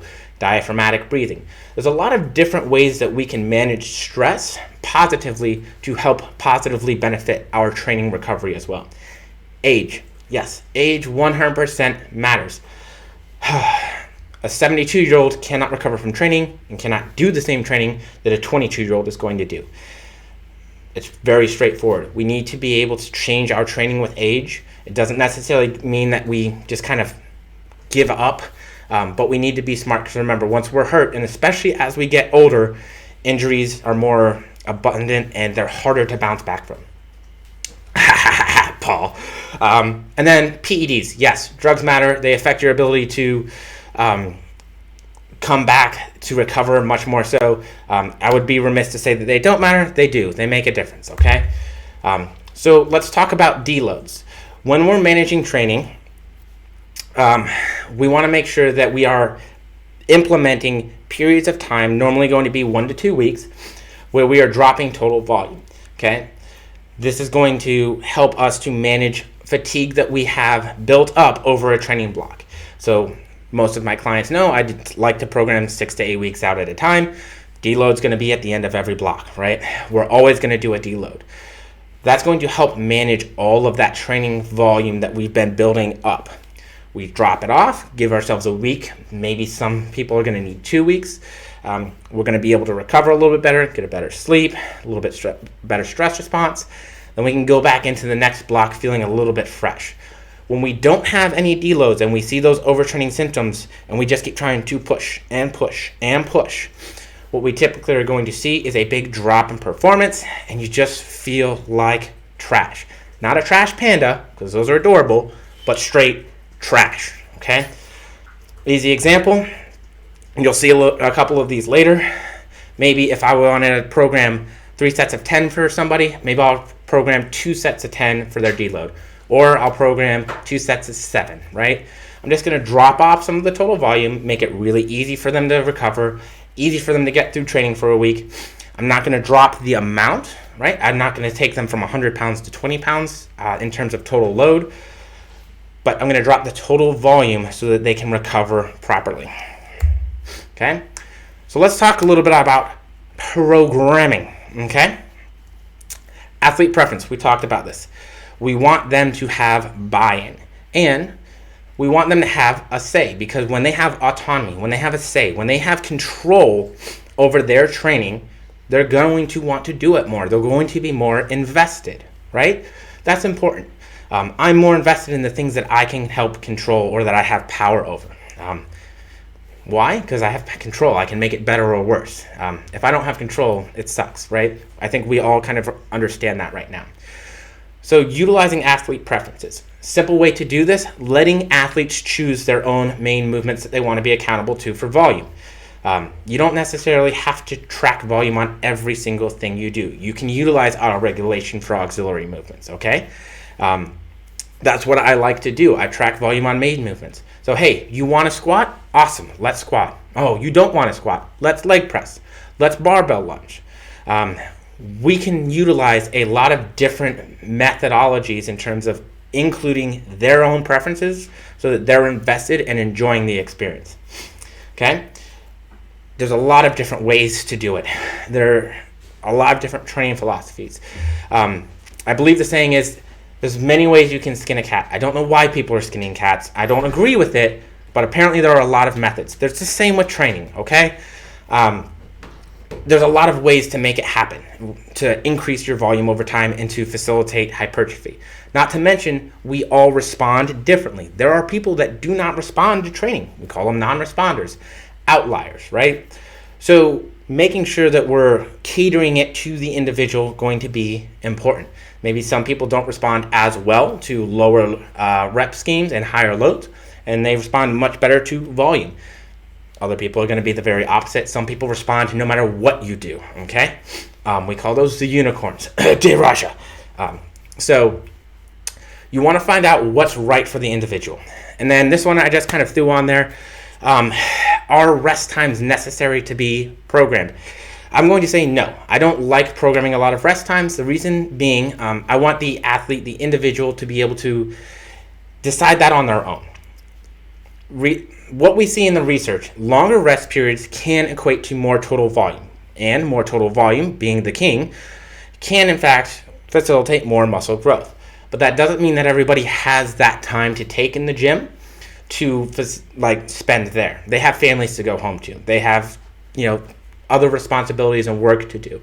So, hey, if you're having a hard time hitting things, we might need a little bit more rest in between our main movements and when we have percentage-based programming.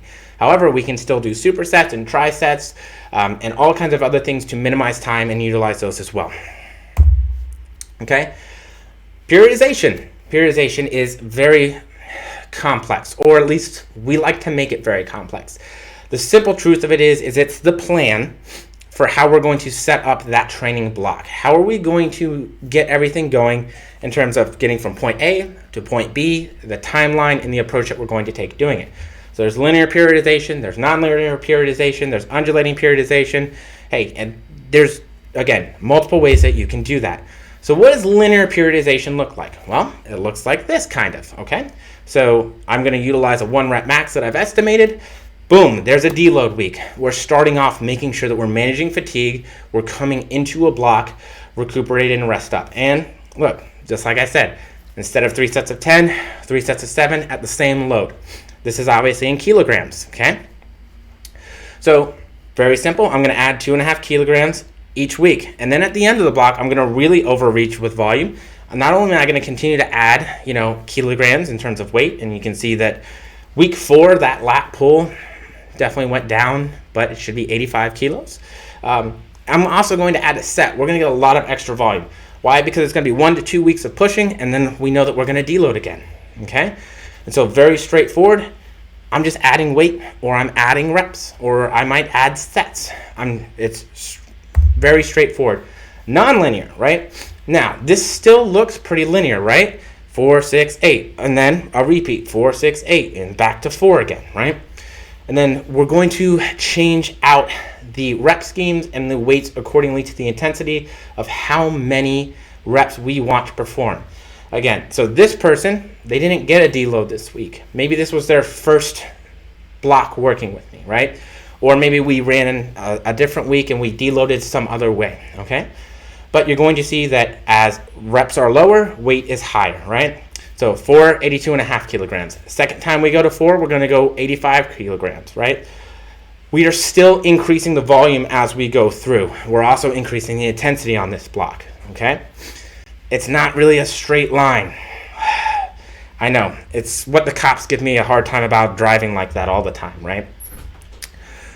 So multiple ways to go around it, and I would say individually speaking, you should try and figure out what works for you. As we do our athlete assessments, we're also going to be reassessing our athletes over time. So if we go back and we look at 3 sets of 4, a lot of times I'll have somebody AMRAP at the end of the block, okay? They'll do as many reps as possible on their last set. It's just another way for us to reassess maximal strength and then change that 1 rep max number, okay? Is it important to work or to even focus or pay attention to maximal strength for a physique athlete? Yep. So I remember the first arguments I saw from this were coming from some of the things that Greg Nuckols was posting about and kind of putting to the test what the research was saying in terms of the hypertrophy rep ranges versus the strength rep ranges and what people were getting out of both. and understanding that even in the strength rep ranges, muscle hypertrophy was happening, okay? Even in the hypertrophy rep ranges, like 8 to 12, okay, we could still see that work capacity would increase, okay? So I like to utilize both. I don't think that physique athletes should necessarily be weak, and I don't think that strength athletes should necessarily not look good. So not only do we know that, yes, strength training can absolutely get us muscular hypertrophy, it also gives us something that's really good to focus on in our off season, okay? So when we're having a long off season and a long building season, which is one of the things that a lot of us in the physique sports realm don't necessarily like to do, because, hey, if I'm not competing, what am I doing? It's hard. It's hard to reverse. It's hard to stay motivated. But when we focus on strength, we have objective measures that we can pay attention to over time that we see going up, which is freaking cool, okay? And if we look at some of the research, what it shows is females in particular respond extremely well in their self-efficacy, how they feel about themselves, what they're able to do in terms of getting stronger. It makes a bigger difference, which is weird because you would think it would matter at least as much for dudes, but it's not the same, okay? So it does give us something cool to pay attention to, okay? What are some other things that we want to pay attention to and how to implement that, okay? This is one I just touched on, objective reassessments, okay? As a coach, as an athlete, it's important to know that, hey, am I getting better? And when we're in a long off season, if we're trying to build muscle, building muscle, although starts pretty quick and cool, when you've been training for 8, 10 years, it's a very slow process, okay? Especially for those, the natural athlete. So we want to make sure that we're doing the right things to reassess to say, are we making progress? Is strength necessarily an indicator of muscle growth? No, it doesn't necessarily mean that. But it very quite often, what we're going to see is that if we're getting stronger, we're doing the right things to build muscle. We're increasing volume. We're increasing work capacity over time. So making sure that we're reassessing our maximal strength allows us to see that, okay? It's cool to see the numbers go up. Hey, I used to be able to only bench press 100 pounds. I can now bench press 105 pounds. Booyah. So it gives us motivation. It gives us something to adhere to, okay? It also helps keep your coach accountable and allows you to make changes when necessary and or needed. If we ran through a block and we made absolutely no progress and we're not stronger, we might want to look at that block. Am I giving you too much volume? Was the block too long? Did we not get enough volume? Let me get some feedback from the athlete and see how we can make this better, okay? Range of motion on movements. This is one, full range of motion preserves full range of motion. A lot of people, once you've lost it and you've had an injury and you're hurt and some things are gone, yes, it's probably a different story. But if you start lifting with full range of motion, you continue lifting with full range of motion, you have good form, we want to pay attention to that. We don't necessarily want to get to the point where we're not saying, hey, we want to lift safely and effectively. I would much rather that somebody lifts more effectively than they lift more weight. Okay? I know a lot of people is like, wait, what? Trust me, something like face pulls, oh my God. Something like face pulls, right? If we're really trying to get external rotation, this might not be doing it. We might need to put the weight down to hit the correct musculature and really do the job correctly, okay? So full range of motion. And making sure that we're hitting overload principle, right? What is the minimum amount we need to do to make sure that we are getting progress, okay? There's some research out there that would show we need 10 sets per muscle group per week for muscular hypertrophy, okay? Other important considerations. What's my physiological sex-based differences? Men and women are going to respond to training a little bit differently. Why? Because they have different sex hormones and anabolic hormones in their body, okay?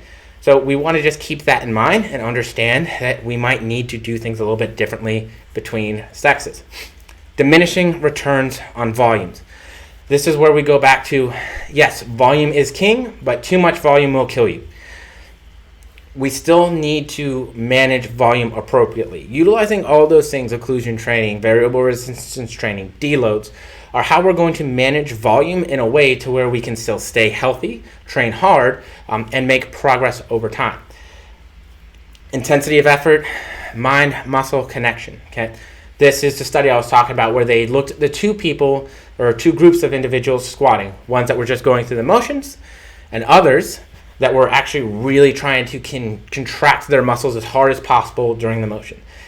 Your effort, you should be trying hard. You don't necessarily need to be balls to the wall all the time, but you should go into an exercise session ready to work. And you should leave an exercise session knowing that you did something, knowing that you put in the effort and the work. Again, do you need to be sore for 4 days? No, probably not. Might you on a new exercise block when you're doing new exercises and a bunch of things you're not used to? For a little bit, yeah. But if that persists, it's definitely a warning sign and red flag that we should be paying attention to. Okay? So what are the take-homes here? What are some of the things that we really want to, put into to-go bags with us? Stay healthy. Getting the most from your training is going to depend on it, okay? As soon as you get hurt, if it is a major injury, you're out of the gym. If you are out of the gym on a major injury, you're probably looking at a minimum of 6 to 8 weeks. 6 to 8 weeks, you're definitely going to detrain. You're not going to be able to be as active. You're going to regress. Be smart, guys and gals, binary figures alike. So non-binary, I'm sorry, I'm not good with the times. But be smart. Understand that when you go into a gym session, one squat, one deadlift, one set, one day is not going to make a big difference, especially when you're weighing that against 6, 8, 10, 12 weeks of training that you might miss or not be able to hit if you get any kind of serious injury. Not to mention, things like tendonitis and stuff can stick around for a very long time, which means that you can be dealing with that for an extended period of time, past that even maybe, right? Which can negatively impact your training and stop you from being able to push volume, push intensity, and make progress. So stay healthy, okay? 2, volume matters, but so does recovery. No pain, no gain is not necessarily right. I would love to call it a fallacy. Yes, you have to work hard. Yes, you have to put in effort. Yes, it's not going to always be fun and great, and you're not always going to be motivated. But you do have to put in the work, okay? And conversely with that, you have to make sure that not only are you putting in the work, but you're doing the right things to recover and get better from it. You have to be making sure that your protein intake's adequate, your stress management is good, you're getting enough sleep, you're deloading as necessary, you're paying attention to biofeedback, things like hormonal responses, sleep quality, how much of an a-hole you are to your significant other. All of that stuff matters, right? If you never cry in the movies, and guess what? Balto's getting the waterworks going, you're getting the eye sweats. Hey man, if that's becoming a regular thing, look at some things. Look at your stress management. Look at your recovery. Manage your stress. Yes, we're getting better at saying that, but we still have a long way to go, okay? Keep strength goals, okay? Yes, have them. They're very, very cool. They're great. They're really good for a plethora of reasons, mostly because it's going to give us something to, one, have an objective assessment. It's hard. It's really hard to make objective assessments on physique goals in short periods of time, unless you're a hyper responder. If you've been training for a long time and you're maybe not the best responder, strength goals can be very important for keeping you into your training and motivated, okay? We're not going to see those physique goals until we spent more than enough time to build the muscle, and then when we dieted down to reveal the muscle. So it can be really difficult. Keep strength goals in line, okay? Last 2 things. Obviously, if you can't tell, I spend a lot of time on the internet looking at memes. And 2, Peter Gabriel is a MFing man. Here are some of the references I used because I wanted to try and be sciencey with you guys. And I guess now we're going to be opening it up to questions? Click that box. I'm going to click this box. Cool.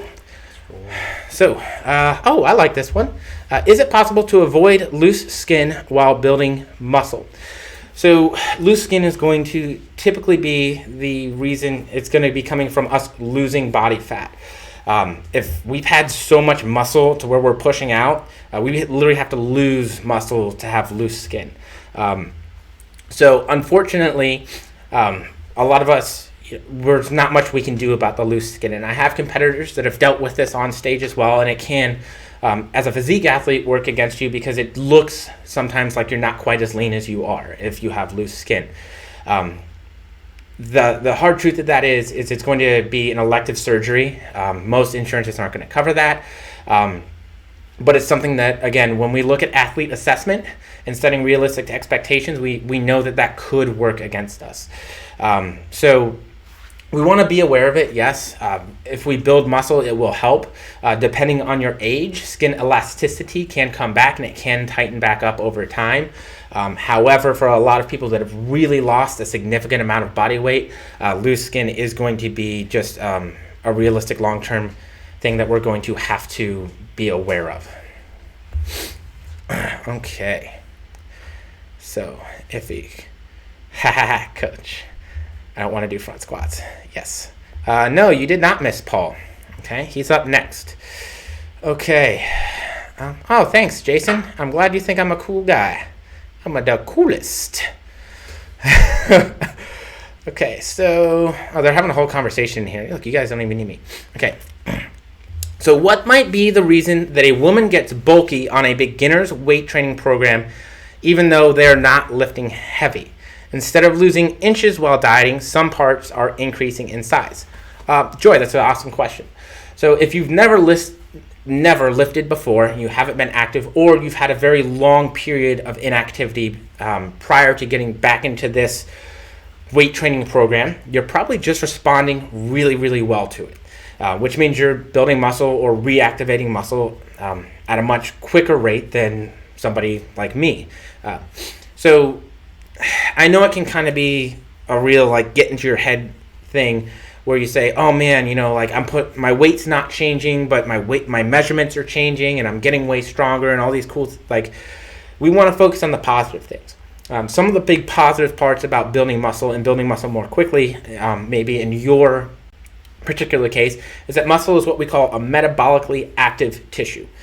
Meaning that if I lay in bed and my Bizarro Steve lays in bed next to me that has more muscle and weighs the exact same amount, Bizarro Steve is going to burn more calories, okay, doing nothing. So it's going to help to improve our resting metabolic rate. It's going to bring it up, which means that we're going to be able to diet on more calories in the future. We're going to burn more calories throughout the day. And that's a good thing. So I know that it can be frustrating sometimes to maybe not see the scale changing, but taking measurements is also going to be a really beneficial thing. I think one of the places that most women don't take measurements is a chest measurement. But again, remember, that is a place that body composition can change. So pay attention to how your measurements are changing. Maybe don't just look at weight. Look at your waist measurement, your hip measurement, your thigh measurements, biceps, chest. All of these can be places where you'll still see improvements in body composition up front, even though maybe we're just building a little bit more muscle so the weight on the scale isn't kind of changing the same. Okay. Let's see. Oh, no. All right. Muscle activation. Where'd the other one go? Okay. What, in my opinion, what is the fastest way to get injured in the gym? Yeah. Just go in, use less weight, dude. Fastest way to get injured in the gym is to think that you know it all, and to go in just trying to lift heavy and hard and be smart. Understand form, find some good resources. If you need to, find a decent trainer that can help you with those things, that understands them. The fastest way to get injured into the gym is to go in thinking that you know it all already. That is easily it. Okay. How often would I recommend doing BFR, and can it be effective for chest and back? BFR for me is something that we use to moderate volume over time. It's not necessarily something I use for everybody and in every block. I don't believe that BFR is going to replace good old-fashioned heavy lifting. But if we see that we're starting to get tendonitis or maybe some other things, is a great way to work around that. So even though we went over a lot of different types of training, I like to utilize those to make sure that we're staying healthy, okay? I don't necessarily utilize them all the time. Or I might utilize them for a block for an individual where I feel like they could benefit from having less total volume on that body part, but still being able to put more metabolic stress on those muscle groups. Okay, Jessica, since strength gains are important, should velocity be tracked as a physique athlete? Whew. So again, I'm going to go back to the keep it simple philosophy, right? If you're trying to, and it's not that tracking velocity is bad, and there's nothing wrong with that. But if you're trying to overcomplicate things, we get into a point where I think a lot of people start being paralysis by analysis. And I've seen it with a slew of clients in the past, and we're overthinking things. We're getting so involved in the minutia and the detail that we're missing out on some of the big picture items. So I think as long as your big picture items are good, yeah, look at velocity. An easy way to look at that is if you're AMRAPing or doing any kind of RPE, RIR sets, look at how bar speed is going. That's going to give you a really good indicator of how close to failure you may or may not be. So yeah, velocity can be useful, but utilize it properly. Don't try to utilize velocity before you're paying attention to volume, before you're paying attention to managing fatigue and all the other things, okay? Okay. Oh, this one's good. Do I have a performance with training methodologies? Yeah, honestly, dude, I love linear. Linear works. It's been around for a while. It's very straightforward. It's not difficult. I'll use undulating as well. I wouldn't say that I use too much conjugate stuff. So it's mostly linear and undulating periodization for what I like. My goal is to make things as simple as possible for all of my athletes. And to just make it work. I feel like those two are probably the easiest way to do that, okay? All right, muscle activation. When working out, hip thrusts, kickbacks, so forth, if you don't feel the activation of the muscle on one side of the glutes, do you still get an even workload? Sometimes. It's not always, just because you don't feel it doesn't mean the muscle isn't working, right? Especially with something like a hip thrust, or a squat, those kind of things. They're heavy compound movements. Now, you might feel it more in a certain muscle based on a couple different things. It might be how you're performing the movement. It might be things like where my feet are placed. If I break the hips or the knees too early. All those things are going to have an influence on it. So I would look at those first. If your setup is good, the bench is in the correct place on your back, you have the correct foot placement, you might need to maybe drop the weight because you're cheating it with something else. But it can be an indicator, yes, absolutely. If you feel like you can feel better activation, again, remember the study we were talking about where if you are pushing harder in the squat versus people that are just going through the squat, there's some argument there that we'll get better results from that as well. Okay. Ooh, all right, management sin 7. During lockdown with minimal equipment, is something like blood flow restrictive training a good idea to make workouts more intense? If so, how can a bikini competitor use that for growing glutes? Blood flow restriction, I'm going to argue, is better for extremities. So for things like glutes or chest, it might be a little bit harder because I haven't figured out a way to cut off the blood flow to my glutes or my chest. It's a little bit easier for shoulders, arms, quads, hammies, calves, those kinds of movements. Can it still be good for moderating volume and creating more intensity through technique during lockdown? Yeah, absolutely. I don't think there's any question about that. However, we have to utilize it for the right things. Do we maybe get some of the benefit in maybe the glute or something? I've seen some research that might argue that we do. But yeah, okay. I think I have time for 2 more questions. So let's see. All right. Cutting for 3 weeks and Ramadan is in 2 days. Should I carry on cutting or translate to a maintenance phase and go back to the cut after Ramadan? What do you want to do? So you're essentially getting a diet break 2-day refeed. There's nothing wrong with that. That could help with fatigue. That could help with your ability to recover. It could help with mood state, hormonal response. Yeah, absolutely. So if you haven't been utilizing any kind of refeeds, it might be a great idea to incorporate that. Take 2 days off, up your carbohydrates for a little bit, and then go back into dieting if you're not happy with where you're at. For me, I'm never telling anybody that you need to diet. So it's really about how you feel about everything. Okay? All right. In my time, okay, and we'll go with Chad Good for the last question. In my opinion, what is a realistic time frame to lose 30 pounds? First and foremost, you have to make sure that you're in a good place to diet. If you're, 275 pounds and 6'3", and you're eating 1,800 calories a day, well, realistically speaking, we don't have a lot of room to work there in terms of your calories intake, okay? If you're doing zero cardio, we're probably not going to get 30 pounds out of that, but we might be able to get something. So making sure that you're set up for success in the first place is going to be super important.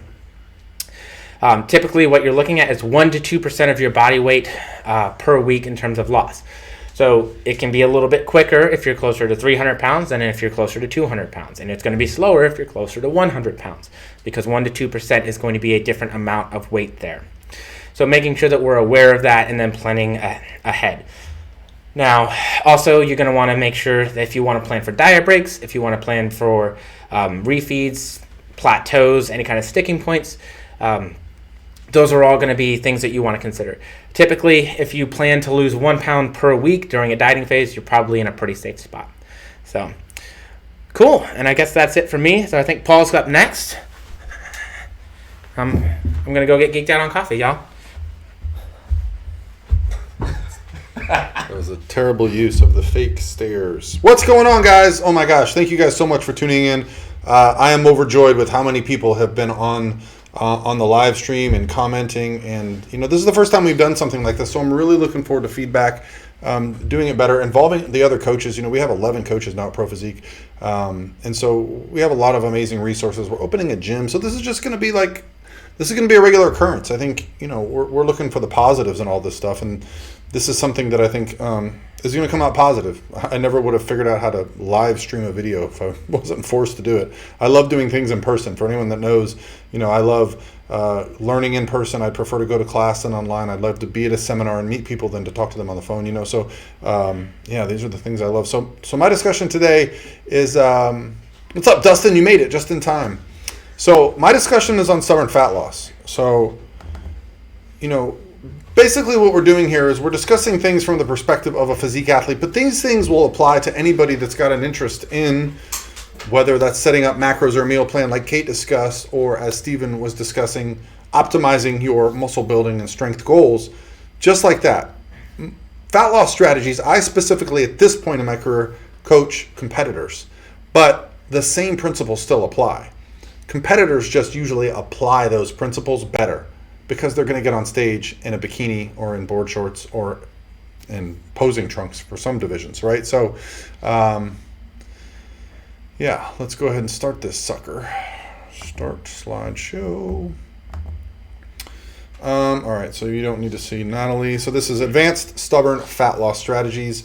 And this was actually a presentation I gave earlier this year, right at the Arnold, which no one came to the Arnold. I was there and you guys didn't come. That's so weird.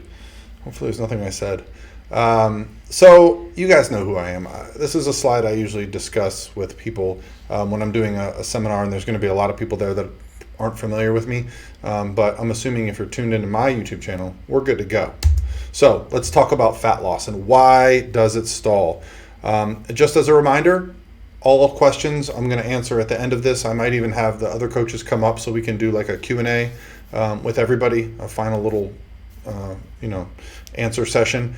And I would like to remind everyone, if you're interested in our fat loss transformation challenge, it will be starting, the signups start on Monday. It's going to last 2 weeks. You can email sam@prophysique.com. And that link is also in the description box. So let's talk about why fat loss stalls. I think from my perspective, someone who, not only coaches people that are interested in losing fat, but I also have dieted down quite a few times and focused on getting on stage, losing weight. There seems to be this theme of, well, I'm adjusting things, but nothing's happening. And so the thing that's changed over the course of my coaching career is that I look at a lot more information. I think when I first got into coaching, and I think even, the first time I was coached, it was, what are your macros? What are your calories? Macros and calories, if you guys understand, they're the same. And then what is your cardio? And that was kind of what we used to progress, right? If you didn't make progress, if you didn't lose body fat, you lowered your calories, you increased your cardio. And that was the only two things we looked at. Now we realize that if you're looking at this, energy balance is so much more dynamic than that. And I think that's why there was a lot of confusion, even with myself early on, when it would seem like, wow, are these people lying? There's no way that I'm adjusting calories and I'm increasing cardio, but they're not losing body fat or they're not losing weight. And that's because the bulk of our calorie burning through the day comes in the form of NEAT, or non-intentional exercise that is basically us moving unintentionally. And when you increase your cardio and decrease your calories, well, guess what we all start to do? We all start to conserve energy. And when you're conserving energy, you're just offsetting what you're doing. So what's really become kind of trendy and useful as a coach is actually having some form of tracking your daily intake or your daily steps or your daily activities, right? So, I've talked about this many times, but I love playing ping pong, right? In the office that I worked in when I dieted in 2012, we had a ping pong table, and I would play 3-4 times a day, which doesn't sound like much, but I would actually break a sweat. This still doesn't sound like much. But I realized when I started competing that year, when I started dieting down and I got tired, I stopped playing ping pong. And now looking back, I think, man, I wonder how much easier prep would have been if I'd have just got out of my damn chair at work and played a couple extra games of ping pong. I wouldn't have had to add time in the gym and cardio, right? So I now look at these opportunities in energy balance, okay? So when you eat something, how long are you going to be in an energy surplus? When you don't eat, how long are you in an energy deficit, right? So we're looking at the whole thing and what's going to impact all that stuff. Another huge one is going to be sleep, okay? We all know about exercise. That is a prescription. You're going to go to the gym, you're going to do your workout. It's going to last 60, 90 minutes, 45 minutes, whatever. You're going to do your cardio. But sleep, and this is another thing that I really love to pay attention to now, is how people are recovering. The metabolism actually speeds up at the end of our sleep cycles, right? So if you're getting good deep sleep, which can be difficult in prep, especially as you get leaner, this can really help the process. And this is something I'll pay very much attention to.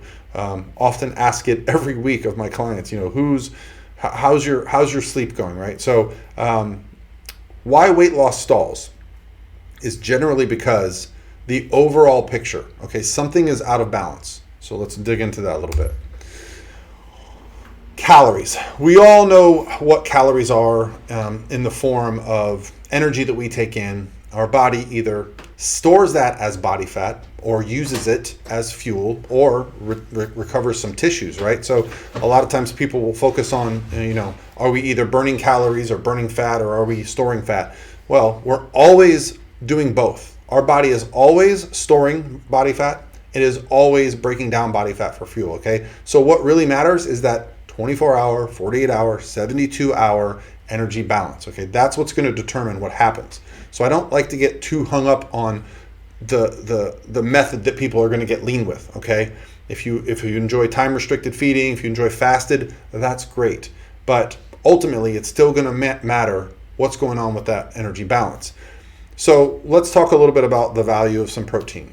I think we all know, I don't want to get too deep into protein, but protein is just super valuable for muscle building. The real value that I find with physique competitors is that it's very satiating. So even though it might not benefit us to eat more protein from an anabolic perspective, like, hey, I'm going to add protein to my diet, there can still be benefit to food volume, right? Protein can take up a lot of food volume and really fill us up without adding a lot of risk of adding body fat, okay? So this can be a valuable tool in prep if someone is very very kind of susceptible to overeating. Let's just try bumping up their protein. That might help them with satiety, food volume, and they'll be able to make it to their next meal. Carbohydrates, probably the most, it's definitely the most controversial macronutrient, right? Some people feel you never need them. I'm a big proponent of use as many of them as you can, especially if you're a physique or performance athlete. The value of carbohydrates, I mean, anybody that's ever been lean and has been working out, you can literally tell within sometimes, an hour of eating, or certainly the next day when you've had a really good carb day. I think the idea that this insulinogenic model of fat storage, it's ridiculous to me, okay? It still comes down to, are you eating more calories than you're burning? And if you keep carbohydrates to low-fat versions of carbohydrates, it's actually very difficult to convert that to body fat. I know a lot gets made of it, but carbohydrates are going to be stored in our muscles for fuel, especially for physique athletes. It's essential. The research is pretty overwhelming. People that use, higher carb refeeds throughout a fat loss phase keep more muscle. And as physique competitors, keeping more muscle is super important. And then fats. This is another trend that comes and goes, low-fat dieting, high-fat dieting. The high-fat group, maybe ketogenic or something like this, they might argue that, if you eat just fats and no carbs, your body burns more fat. That's great. It absolutely does burn more fat, but it also stores more fat. And remember, we're always doing both. So by just taking in fat, you're also storing it at a much quicker pace. So it still comes down to the energy balance, and that's what we're going to focus on. Now, what I really like to do with fats is use them as a way to kind of aid in digestion.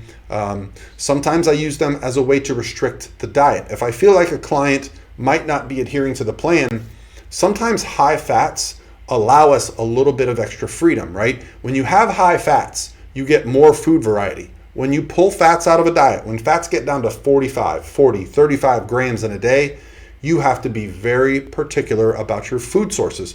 So if I'm concerned about someone maybe not sticking to the plan, or maybe I think they're eyeballing something, when you pull the fats out and get very particular, that is one kind of good way. Now, fats are very important for hormones. They're very important for hair, nails, digestion. Anyone that's been on a diet plan and I've seen some pretty interesting cases of people getting their fats down to like 10 grams a day, and that essentially just comes down to trace fats. So you're not even getting high quality fats. That's when we can start to see some really terrible hormone adaptations, some things with hair and skin. Just overall well-being can really, really start to suffer if fats get too low. So I do have some thresholds. Typically 40 grams, 35 grams is about the lowest I'll go. I have gone lower, but these are very specific discussions that I'll have with a client about a very short period of time. But just knowing that that's the case, and really paying attention to fats is important.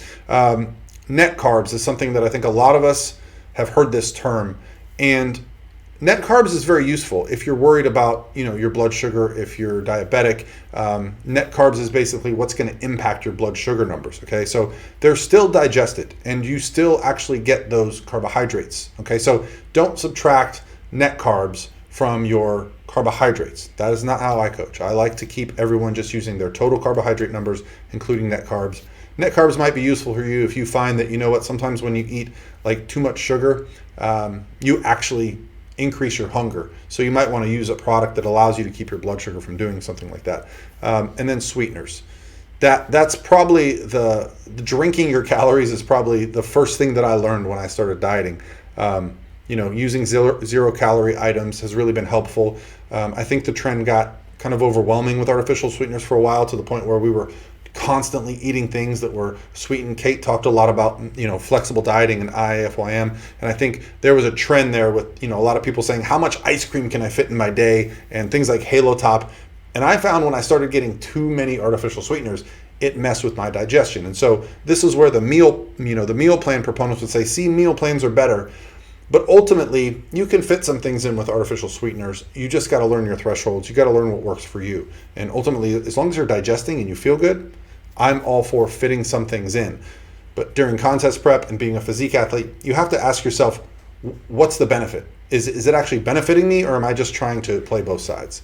And the thing that, remember I told you guys, I started paying a lot of attention to things that were going on Not only with my nutrition, but my clients over the years. You know, it used to be like, here's your macros, here's your cardio, let me know how it goes. Now, I will ask for food recalls when people aren't making progress. And oftentimes I'll see the same foods, the same companies over and over on their food plans. I'll remove them and miraculously will start making progress. Well, why is that? Well, as I put here, food label companies actually have quite a few of them have had lawsuits against them. G Butter, Lenny's and Larry's, Premier Protein, some of the biggest names in the nutrition, like flexible dieting food companies, they've all got lawsuits, okay? They've settled. And there's some smaller companies that I'm very well aware of that have had some tests come out that show that the macros are wildly inaccurate. So just because it's written on a food label, well, that doesn't mean that's actually what's on there. So what do we do? We'll talk about that in a minute. I want to talk about a few other things that come into, stubborn fat loss. And that is that our body at the beginning of the process is different than our body at the end of the process. This is different. Our brain is different. Our organs change. There are some weird freaking things that happen to our bodies during prep. And they're things that I didn't understand them the first couple times I went through dieting. No one ever explained them to me. I think now I'm such an inquisitive person. I start to ask. I even spoke to my optometrist a couple months ago, and I wanted some data from him, so I'll share that story. But I think the most important thing that changes is our metabolism, and this is a word that is just used on every magazine you can see somebody in the street and they'll say, yeah, no, I just gained weight, I just have a really slow or bad metabolism. And so it's a word that's used as a crutch. I think it's probably overused. People misunderstand it, but the idea, metabolism, is just how quickly our body burns through energy when you take it in, how quickly it burns it. And I think if you actually understood that a slower metabolism is more efficient, it's a good thing that allows us to survive longer, right? So during periods of calorie restriction or fasting, your metabolic rate is going to slow down. And so the benefit of that is understanding that that's a normal function. And so that's why we have to adjust our calories. That's why when you have 30 pounds to lose, you don't just set your diet and forget it and get all the 30 pounds off, right? So our bodies are going to adapt. Our metabolic rate is going to adapt. Now, the metabolism is so dynamic. It's not one thing, okay? Our gut flora can change and our digestive system. Our brain is going to change, okay? We're going to start to conserve energy. As I mentioned, you start to notice when people are dieting, I'm doing a lot of this. I would probably be standing like this and very monotone if I was deep in contest prep. Why? Because without even realizing it, you just start to conserve energy. Your favorite song comes on the radio and usually you bob your head. You no longer do that, okay? I have a guitar that sits by my desk every day. When I'm in prep, I realize sometimes weeks go by without playing it. I play it every day, multiple times per day usually, just for a few minutes. But so you start to realize, like, man, subconsciously you're just conserving energy. And that is a part of your metabolism adapting. I think the most impactful one for men is the change in sex hormones. Okay, we really start to notice when we get, for me, probably close to 10, 12% body fat, 8, 9, 7% body fat. You start to just notice a decrease in sex drive. You start to notice a decrease in, just the interest in sex. Food becomes much more interesting. This is a normal adaptation, but the first time you go through this process, you're not really aware of it, right? You just start to feel like something's going on. And this is something you have to talk about with your partner. It's a very important part of life, right? So being aware of these things, you can plan for them and you can protect against them. And, even females, it's very important that you're paying attention to the changes in your hormones, because I know a lot of females feel like right when prep ends, they need to rush to the doctor, get some blood work done.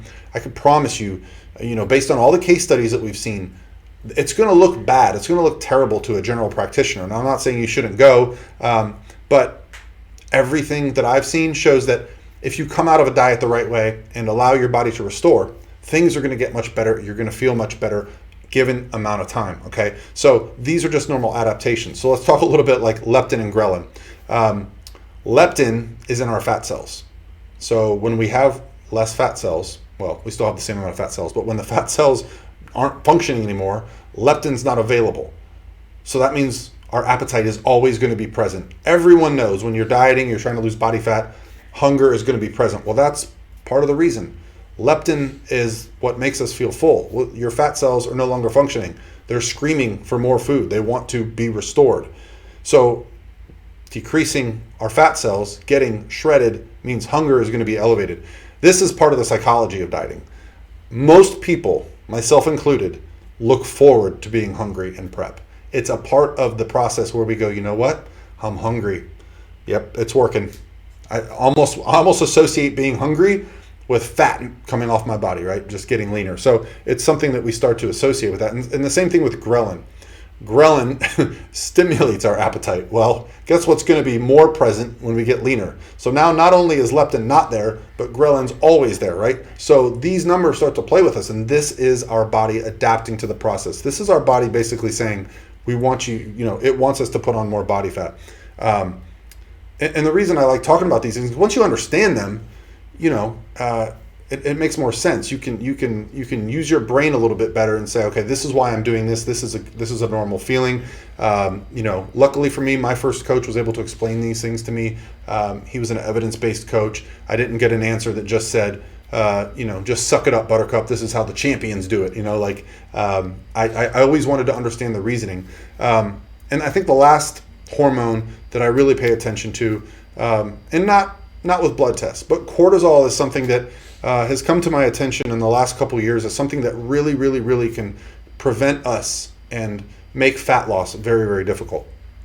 And not just cortisol, like when we wake up, but an accumulation of cortisol from training, lack of sleep, too much cardio. All these things can really start to play a role in if we're successful in fat loss, if our inflammation in our bodies is so high.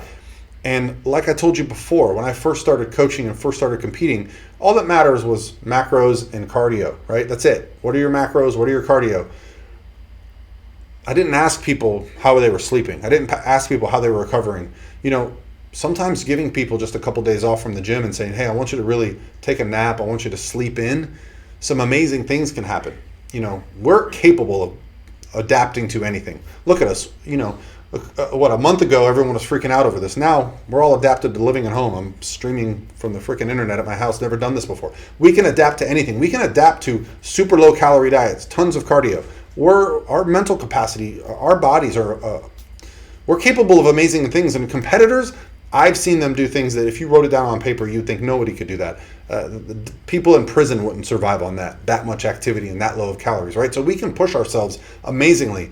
So sometimes it takes a person with a bigger understanding to say, hey, maybe take a day or two off.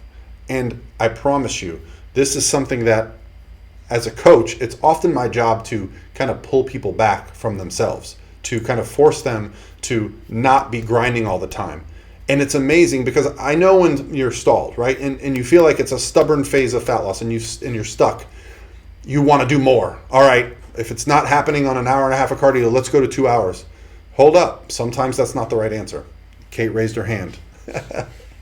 So something else that happens fun in prep is that sometimes people will start bloating more based on their food, right? Their digestion changes.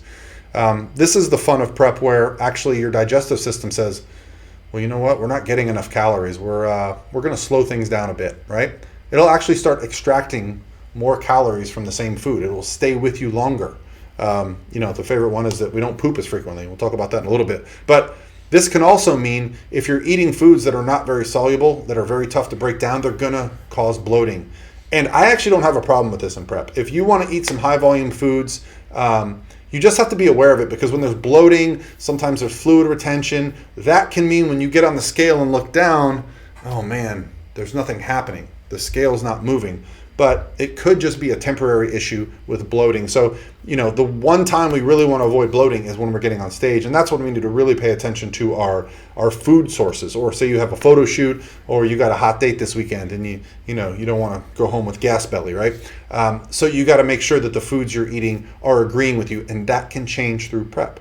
Every prep, there's foods that I love that as prep goes on, I realize, man, I really got to cut back at least on the amount. There's usually a threshold effect. It's not that you have to cut it out completely, but you'll start to notice because the food's with you longer, if you have a slight tolerance to that food, that tolerance can then become a little bit kind of worse throughout the process. And then you might have to manipulate your diet a little bit, be a little flexible, pivot, and try something different. Okay. And then, I touched a little bit on energy conservation. I think that's probably the most noticeable one when it comes to getting leaner.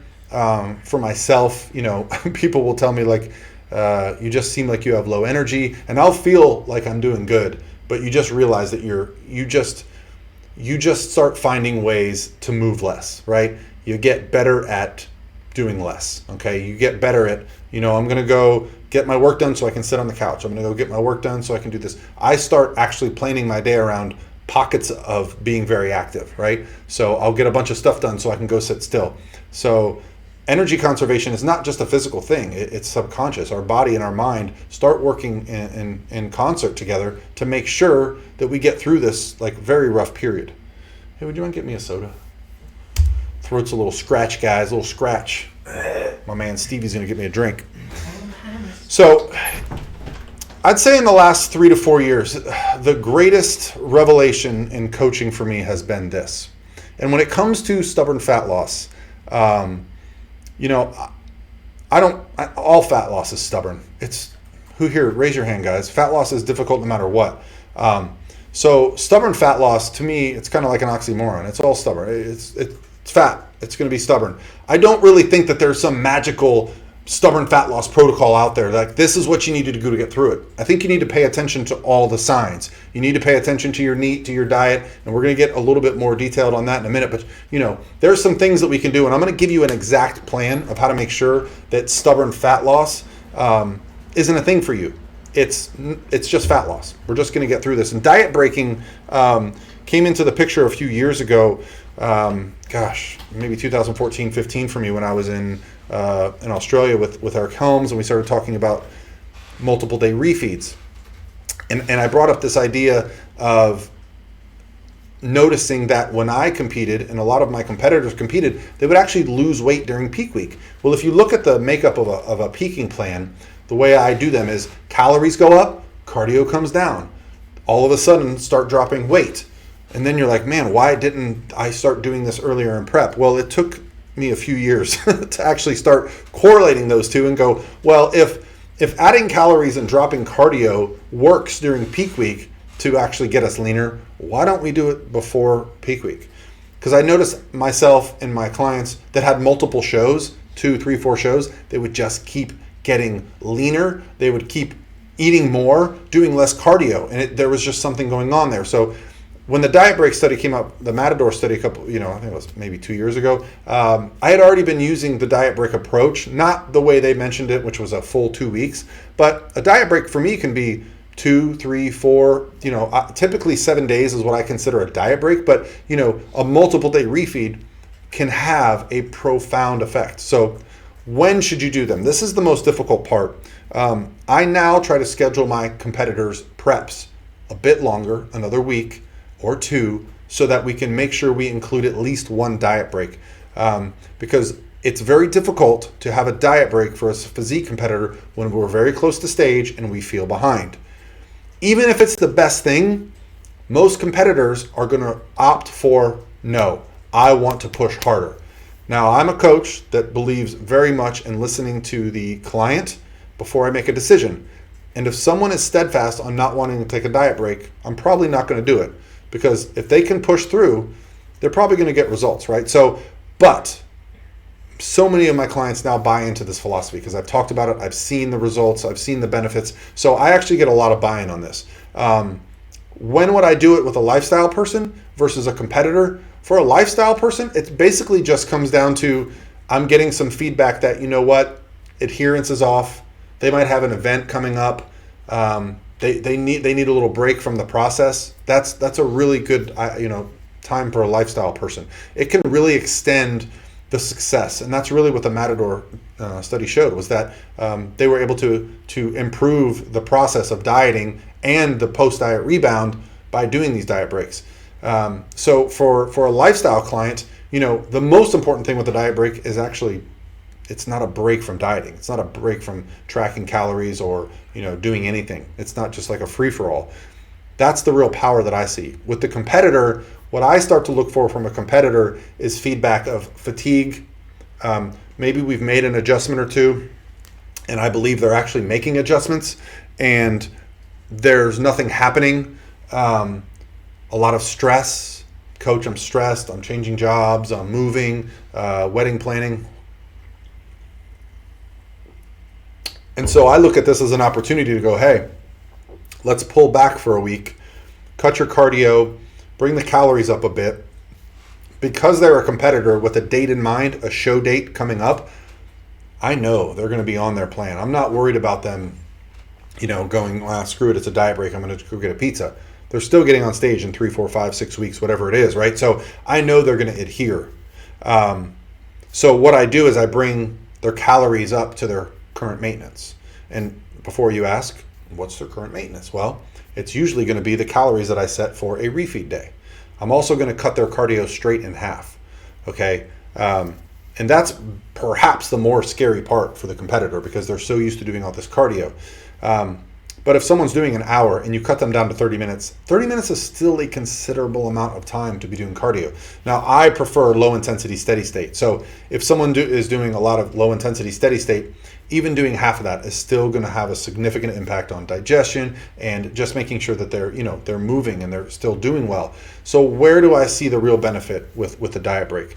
The real benefit for me is all the extracurriculars improve that I mentioned before. NEAT is going to improve. Sleep is going to improve. Gym performance is going to improve. Visually, they're going to look better. Okay? All these things combined, what I generally see with a competitor that does a diet break in prep is stable, and all my girls and all my guys that are on this listening, chime in. Watch how many people see this. Their weight is either stable or it starts to drop. I've had multiple competitors diet break for 2, 3, 4 weeks consecutively and continue to drop weight. Cortisol lowers. The stress response is lower. NEAT is higher. Sleep is better. We don't have like all this data that says exactly why it's happening. And I don't know that we'll be able to ever get it in competitors just because competitors are such a specific breed and they probably aren't going to have the time to get up and go in a lab during deep into prep. Like that's a very complicated process. I've done that with some competitors. It's very taxing and stressful. I did it myself in 2018 when I prepped, and I got very annoyed having to get up and go there and get on a machine.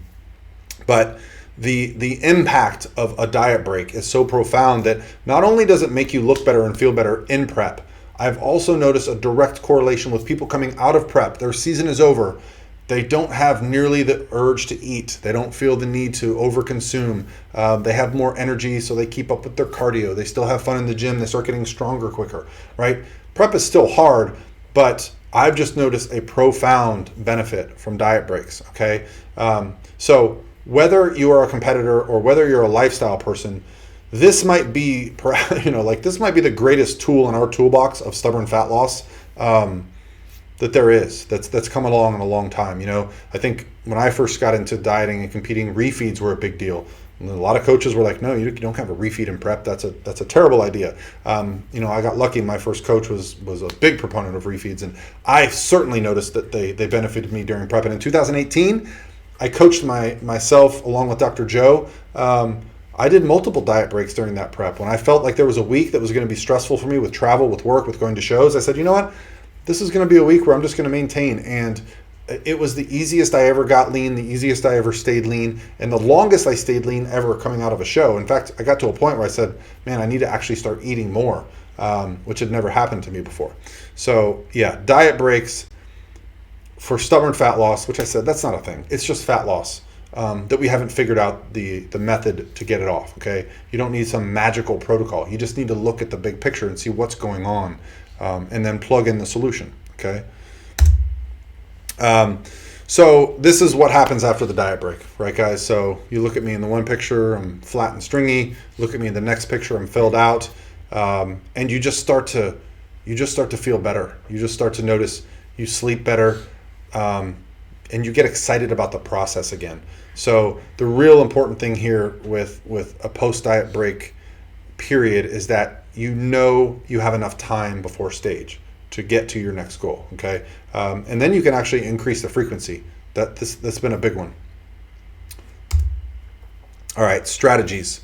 So these are the actual tangible things that I want you guys to do when you feel like fat loss is stalling, when you feel like you're stuck. These are the things, this is kind of a checklist of things that I'm going to do with my clients along the way. When I say, okay, we adjusted your macros, we adjusted your cardio, everything else is good, but still, let's make some real world changes. The first one is meal prep. Okay. I love flexible dieting. I love food services. I love looking at something on a menu at a restaurant. I love going to Chipotle, whatever you want to call it. I get yelled at for that. And saying, hey, this is the macros for my bowl. It's not the macros for my bowl. It's not the macros on that package. It's not the macros on that food prep service. There's only one true way to get your food right and know it's right.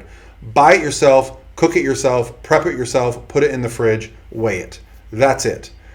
If you say, I'm not making progress, and you're not doing that, that is the first step, okay, guys?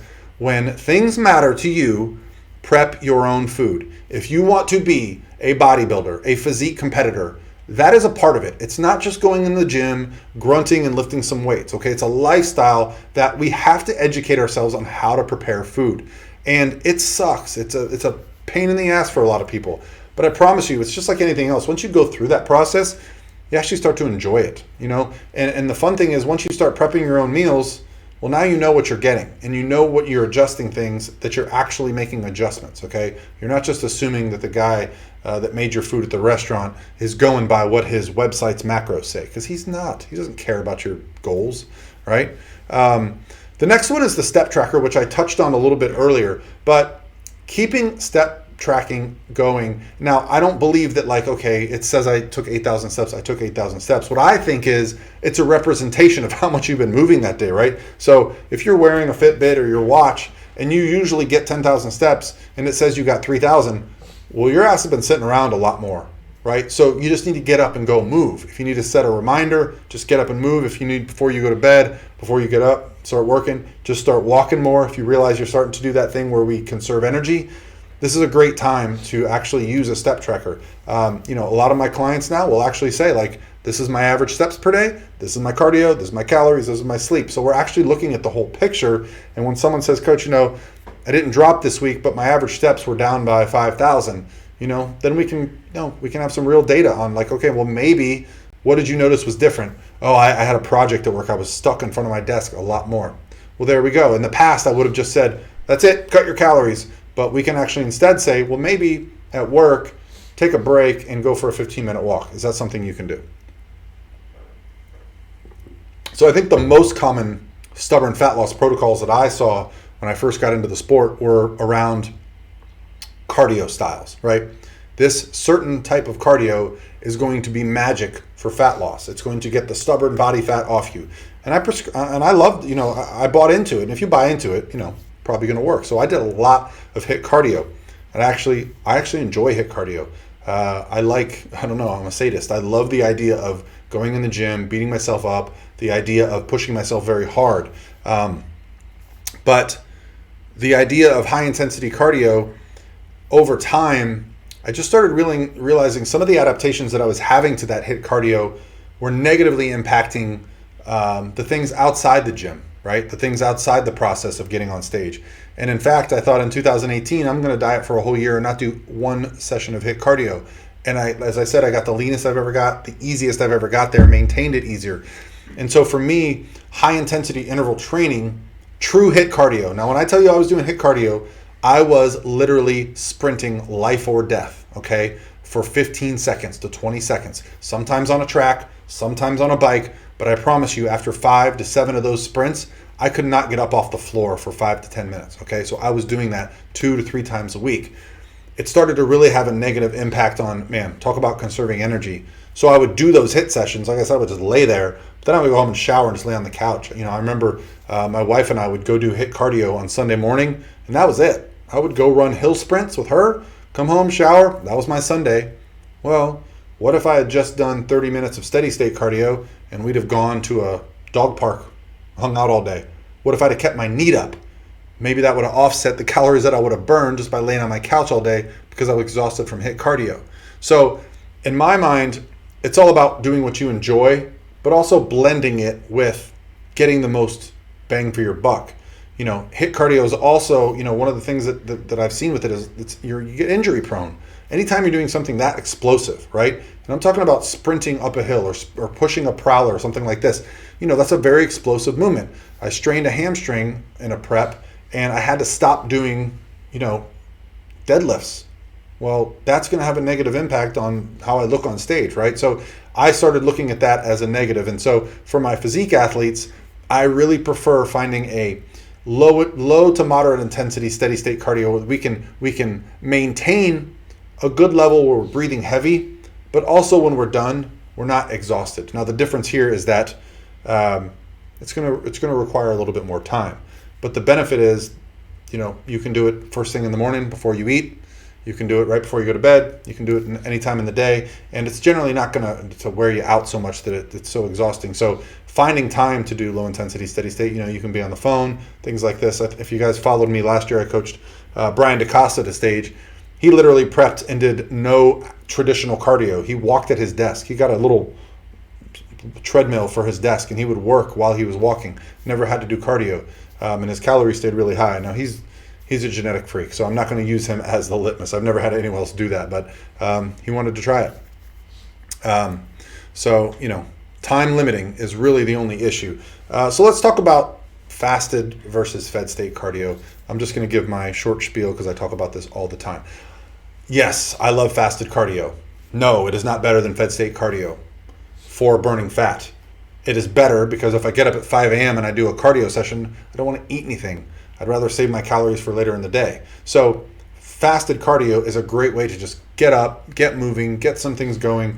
I feel great after it. My mind is going. My hunger is higher.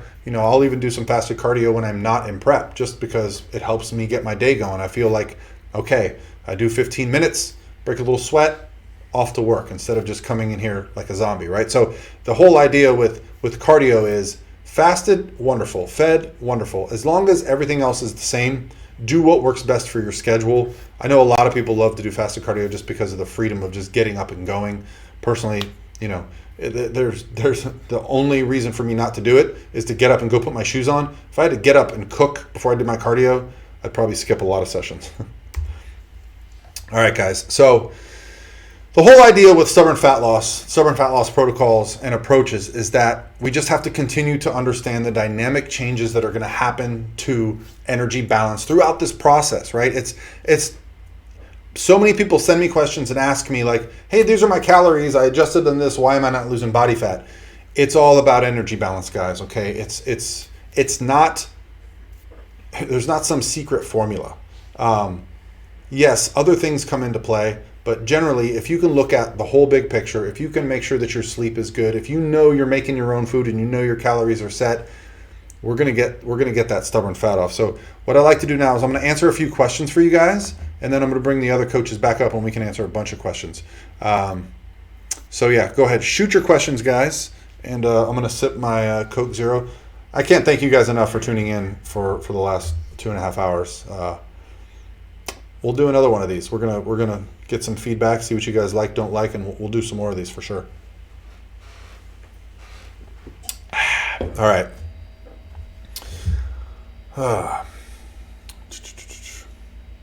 Where's all my people that did the diet breaks?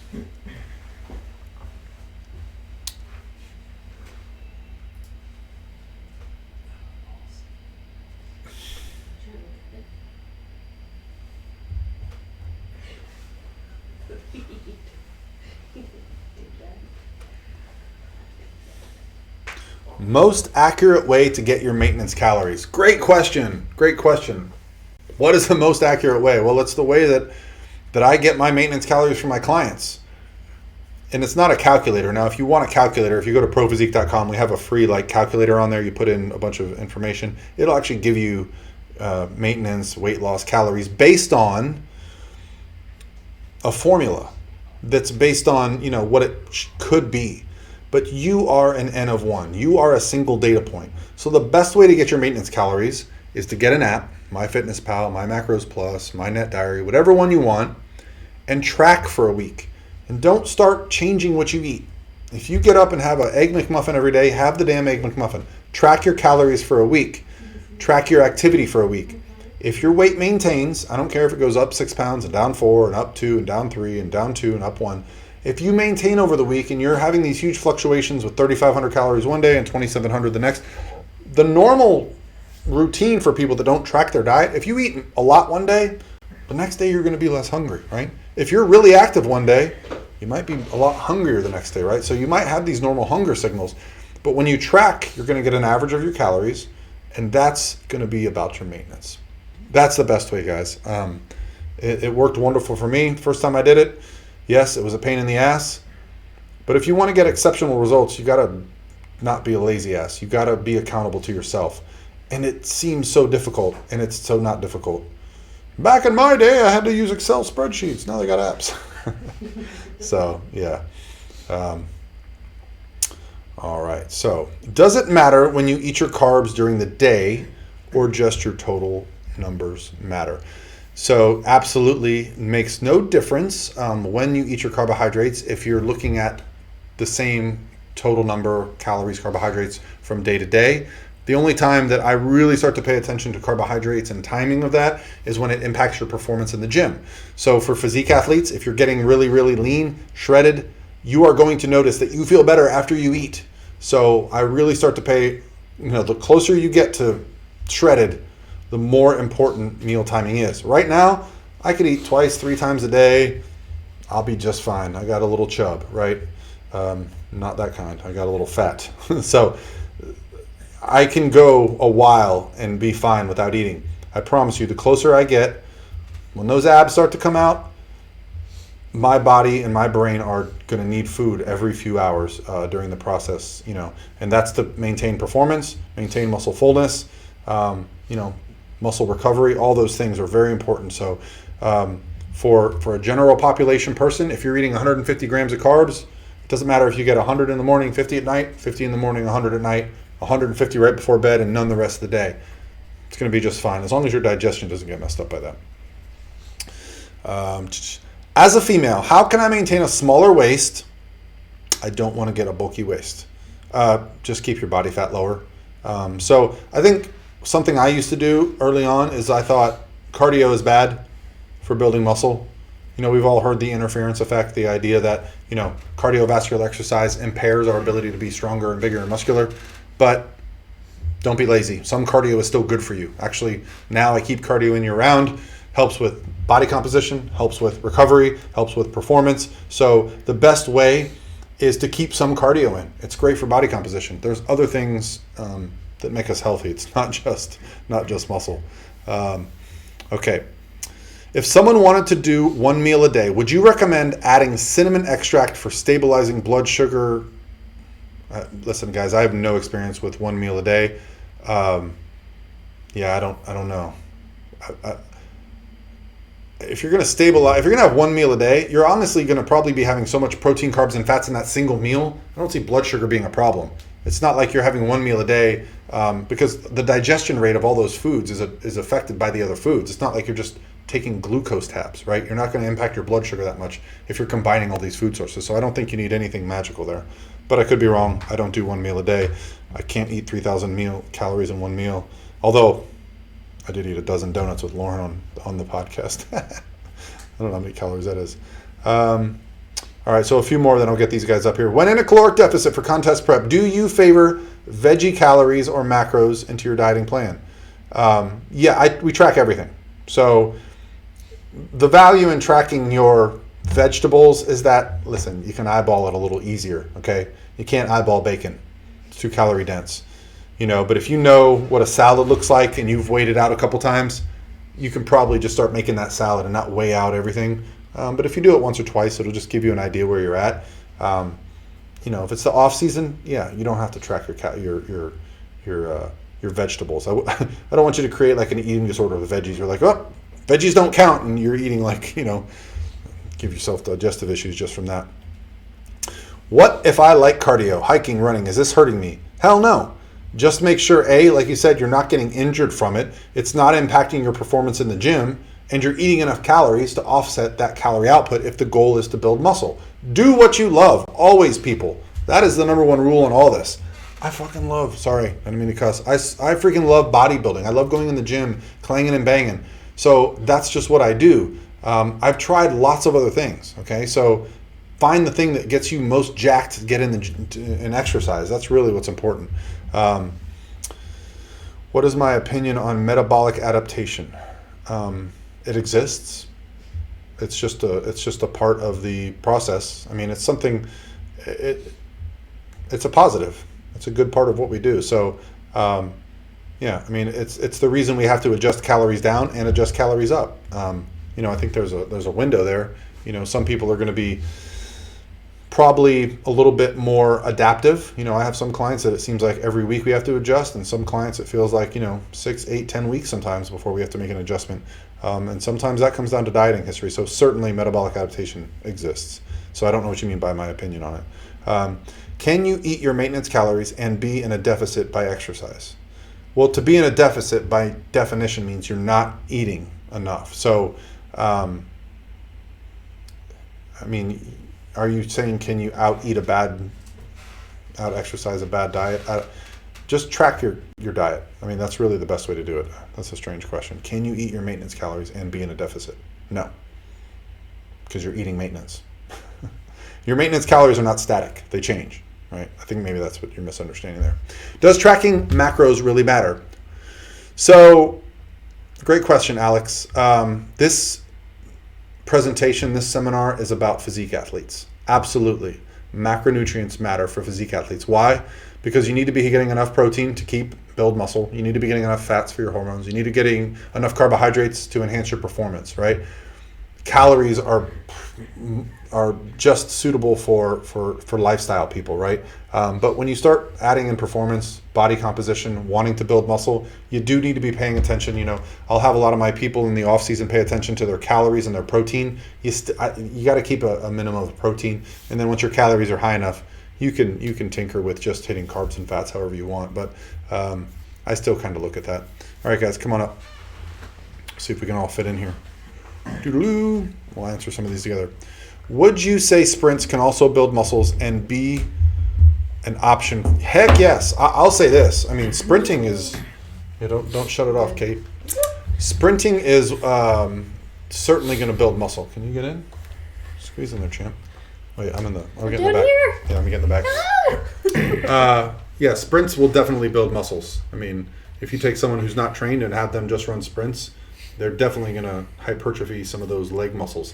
So yeah, I actually noticed that bike sprints for me really help my quads grow, because it's hard for me to activate my quads with like a squat or a leg press. My hamstrings and glutes really take over. So that's why I like doing stationary bike sprints, because I feel like it activates stuff. So you take the next one, Steven. All right. Yeah.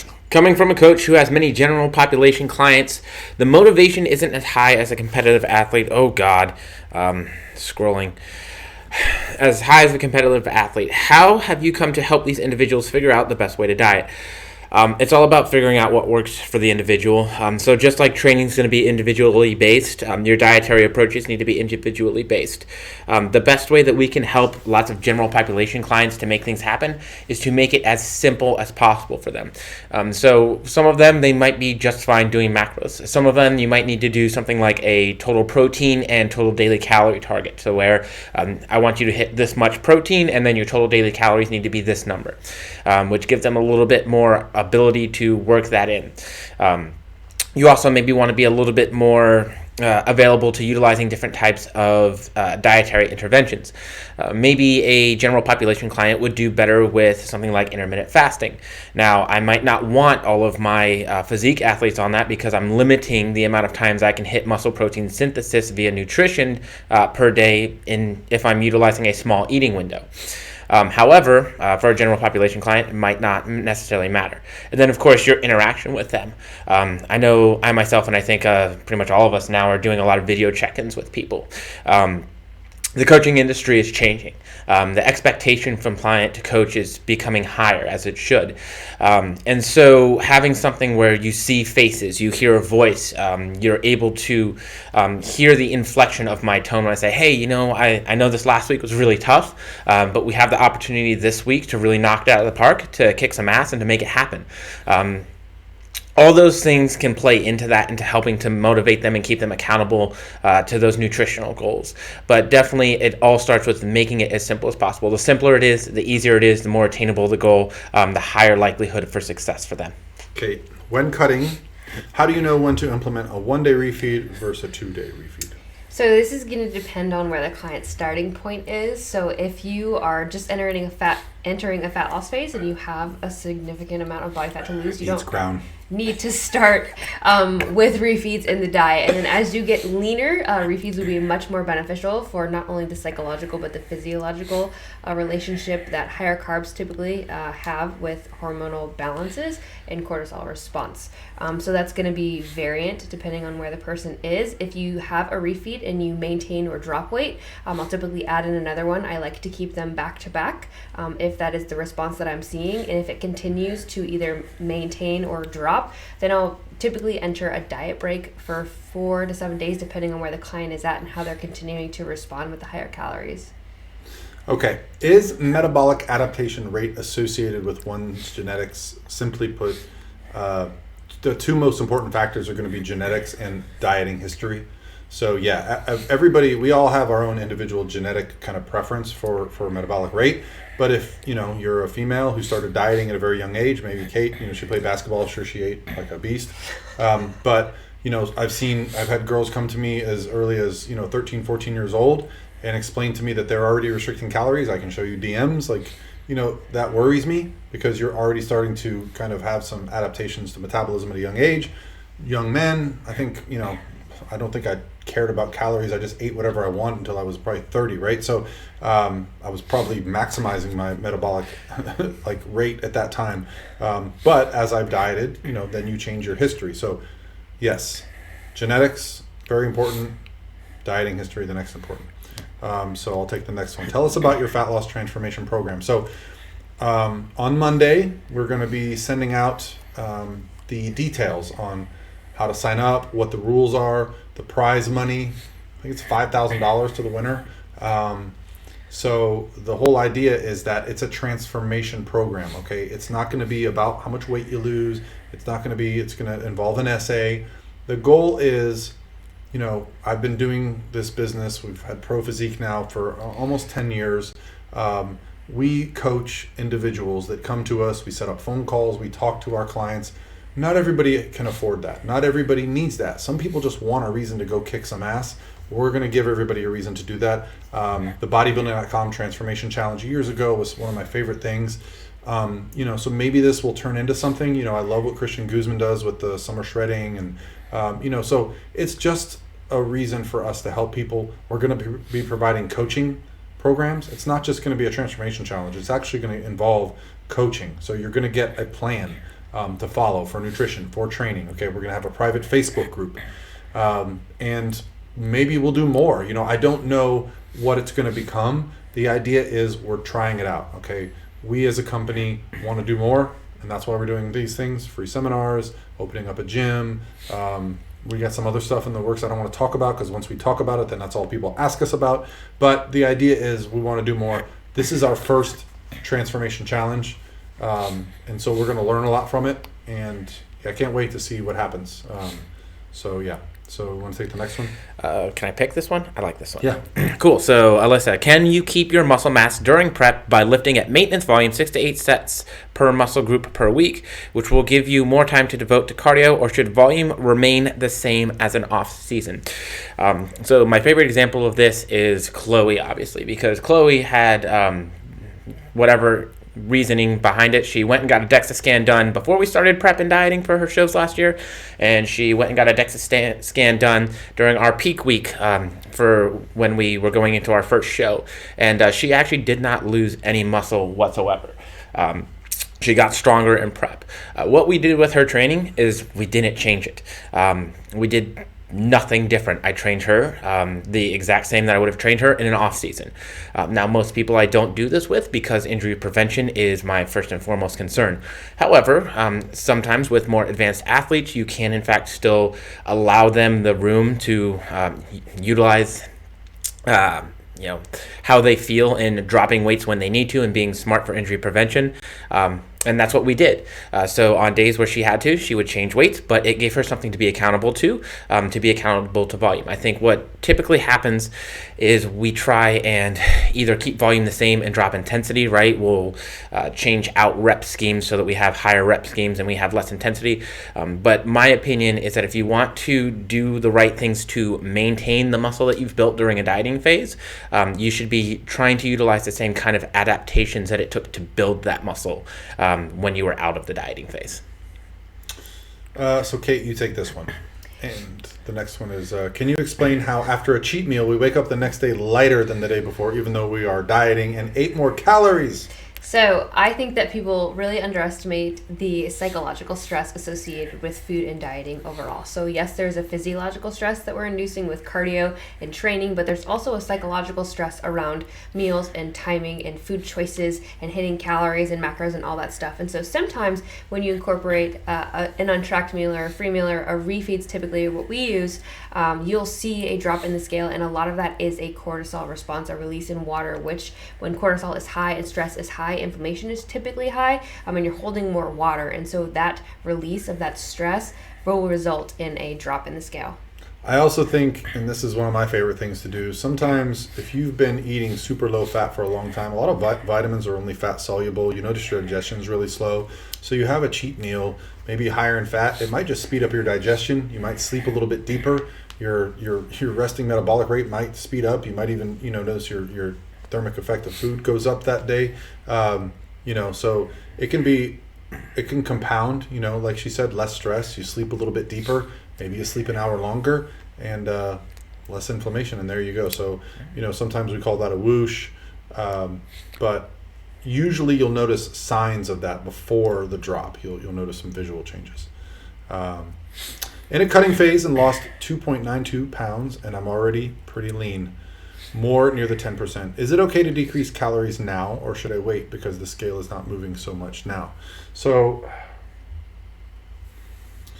if you're not losing, depending on your body weight, if you're not losing about 1%, if you're 10% body fat, half a percent. So if you're 200 pounds, if you're not losing a pound a week, that's about when I would adjust. So listen, here's the thing. Do you feel like adjusting? Do it. If you feel good about it, go for it. You can always bring calories back up. So yeah, sometimes even though I think a client doesn't need an adjustment, but they're all like amped up about it, especially this one, we'll go ahead and do it because I truly believe in the emotional excitement of the process, and we want to make sure we're doing everything for that. So, all right, a few more, guys. You got one you want there, Stevie? Generally people say to keep fats out of pre-workout meal, but my old coach said that omega-3s and MCT oils are different entities. What are your thoughts? I know there's a huge difference in energy myself. There are going to be differences in how quickly your body can utilize shorter chain fatty acids versus, other fatty acids. That being said, I think the general consensus used to, at least, and maybe still for a large majority of people, is that fats can slow digestion. However, I've seen some research out there that even when you have fats with a meal, it might not necessarily change the digestion rate of carbohydrates with that. So I'd say as long as you're getting your carbohydrates, and if you don't feel like you're having a negative impact on your training, it's probably not as integral to worry about. I would worry about some things to where you are noticing negative impacts and effects, and try and put my effort and attention to those things instead. Especially if, like you said, you're feeling good with them. Hell yeah, use them, dude. Absolutely. I'll just go back on this. Sometimes fats help you digest better. So the important thing before a pre-workout meal is that your food digests and doesn't sit in your stomach. So I used to love ground beef and rice. That was like a favorite of mine because I knew it was going to digest. Most ground beef is pretty fatty, so. Yeah. How quickly will lost muscle come back after a crash diet? Will I have to rebuild everything from the start? I did not know what I was doing initially. Thanks. So there's a good and bad side to this. The good news is that muscle regeneration or regrowth of that initial lost muscle tissue is actually much faster than you initially put it on. But you need to make sure that you are in an environment where you can respond to that. So nutrition needs to be in a place where you're not breaking down muscle and becoming catabolic. So you're prioritizing that around training, and you're training with enough stimulus to generate that growth adaptation. So your goals need to align with your environment overall in order to rebuild that lost muscle. And you'll notice also the literature would suggest that lost lean body mass is one driver of overeating. So it's incredibly important, even when you're dieting and especially coming out of a diet, even if you're kind of burnt out, that you show up and you continue to resistance train, because if you've lost any lean body mass during that time, it is incredibly important to restore that. So yes. Yeah, I'll just say this. You don't want to put all the body fat back on. So, focusing on actually tracking your calories, eating enough protein, and doing some resistance training, you'll be amazed how fast you can put muscle back on. All right, so a couple more here. How to make sure that the macro calculator gives me the right numbers? Well, really the only way is to follow them. So if it gives you some numbers, follow them for a week, see what happens. If you feel like you're dropping weight too fast or putting weight on too quick, make an adjustment. Really the only litmus test for any dieter is to actually follow a plan. That's really going to be, everything else is just theory. You being your own kind of experiment is really the best way. That's what we've all done. That's how we all started. We all experimented with our own kind of nutrition, our own training. There's lots of opinions and theories out there, and there's many things that hold true across the board, but nothing's as good as getting in the gym, moving a weight, and going, okay, next week I want to be stronger. And then tracking your food and going, next week I want to lose more weight. You know what to do from there. Go ahead, buddy. Cool. Is 2 to 3 full body sessions per week, moderate cardio for about an hour and a half in between those on strength days, enough to build muscle? So I think we're making assumptions here. We're making assumptions that we're either at least at maintenance and have enough body fat to utilize so that we can still be building muscle, or that we're actually in a surplus. But we'll talk about just training here. I'll address that portion of the question. If you've been doing nothing, yes, of course, absolutely it is. When we're talking about building muscle and training, it's overload principle. It's doing more than you used to do. If you are used to doing nothing and you start with 2 days a week of full body exercises, and you've not worked out before, or you've not worked out in 2 to 3 years, yes, that's absolutely enough. However, if you're used to training 6 days a week and you go down to 2, no. You'd probably be lucky to maintain, and I'd say that would be highly unlikely. So depending what your goals are, if your goals are just to be happy and healthy and in pretty good shape, and that's probably going to be more than enough, and it's probably going to be a pretty good place to be. You should be able to build a decent amount of muscle there to be healthy, to not have to worry about things like bone density and a whole slew of other things. Now, if you're trying to be the absolute best physique athlete in the world 2 to 3 days a week in terms of full body exercise routines, might not necessarily be the best method to achieve that. You might want to start breaking things up so that you can take volume, so that you can recover better, split it up throughout workouts throughout the week, and do some other things to manage that a little bit differently, so that you can take a more advanced approach to that. But if you're still in your beginnings of working out, it should be pretty darn good. I'm going to do this one. This is Kimberly. She always comments on my videos. Thank you, Kim. What would a mini cut look like when starting to come out of a reverse diet? First things first, typically a reverse diet is a period of, adding calories and reducing cardio back in after a dieting phase. I would have a maintenance phase. I wouldn't go immediately from a reverse diet into a cut. If you feel like you need to do a mini cut, it's probably going to start about where your last diet ended, right? Because you haven't had that long to have the positive adaptations. So yeah, it's probably going to be rather aggressive, and certainly that's okay. But just understand that, you need to maintain at the higher calories for a long period of time for that to be your new normal. Yes. How long of a prep do you recommend for someone who has 20 to 30 pounds to lose in order to get stage lean? So this depends on the client and how motivated they are when they start this diet. For me, after doing the rapid fat loss study that we had done and I piloted for USF, I like to get kind of aggressive from the jump. And when you have a higher body fat percentage, you have the ability to protect your lean body mass. So getting in and using that motivation to jumpstart progress is something that I like to do. So the rate of loss at the initial phase is probably going to be much higher. After you come out of that, bringing calories back up, I like to see a pound a week, and then as you get leaner, half a pound to a pound, depending on how fast you're dropping weight, and you want to pay attention to that. So a good rate of weight loss overall is going to be about a pound a week, and then as you get leaner, it might decrease to half a pound or so as you get closer to stage conditioning. All right, I'm going to do one more, and it's going to be this one. What is your opinion on taking Primatine plus coffee plus aspirin for fasted cardio? Well, I think the fasted gods would yell at you because coffee has calories, so you're not typically fasted. But here's the thing. Those are stimulants. Taking a stimulant before you do a cardio session, it's probably going to result in more performance, more calorie burning. So is it the magic of some Primatine coffee aspirin combination, or are you just going to burn more calories because you moved more during the session? I'm fine with it, I mean, that's why we all take a pre-workout before we work out, right? So we want to have a little better energy for that session. Ask your doctor first. Don't have any pre-existing conditions. I don't even know what the hell Primatine is, but I'm just assuming it's like... Is this like the ECA kind of Yeah. stuff? I'm sure. Yeah, you got to be careful with that I stuff. don't know what that is. That's why I didn't answer the question. Well, ephedrine was banned, so maybe that's a new ephedrine. Yeah, you got to be careful with stimulants. You got to. There's a lot of people that can They be induce very anxiety, which is stress, which is cortisol. So you might just be spinning your... I don't know. And if you're on specific medications, there's going to be contraindication, meaning you shouldn't use them. So be careful. All right, guys, it's 8:00. Thank you, Kait and Steven, for coming over and doing the live feed with us. Thank you guys for your feedback. Let us know what you thought, and we'll come back and do another one. Talk to you guys soon. Bye! Bye. Let's see if I can figure out how to end it. End it! End it here.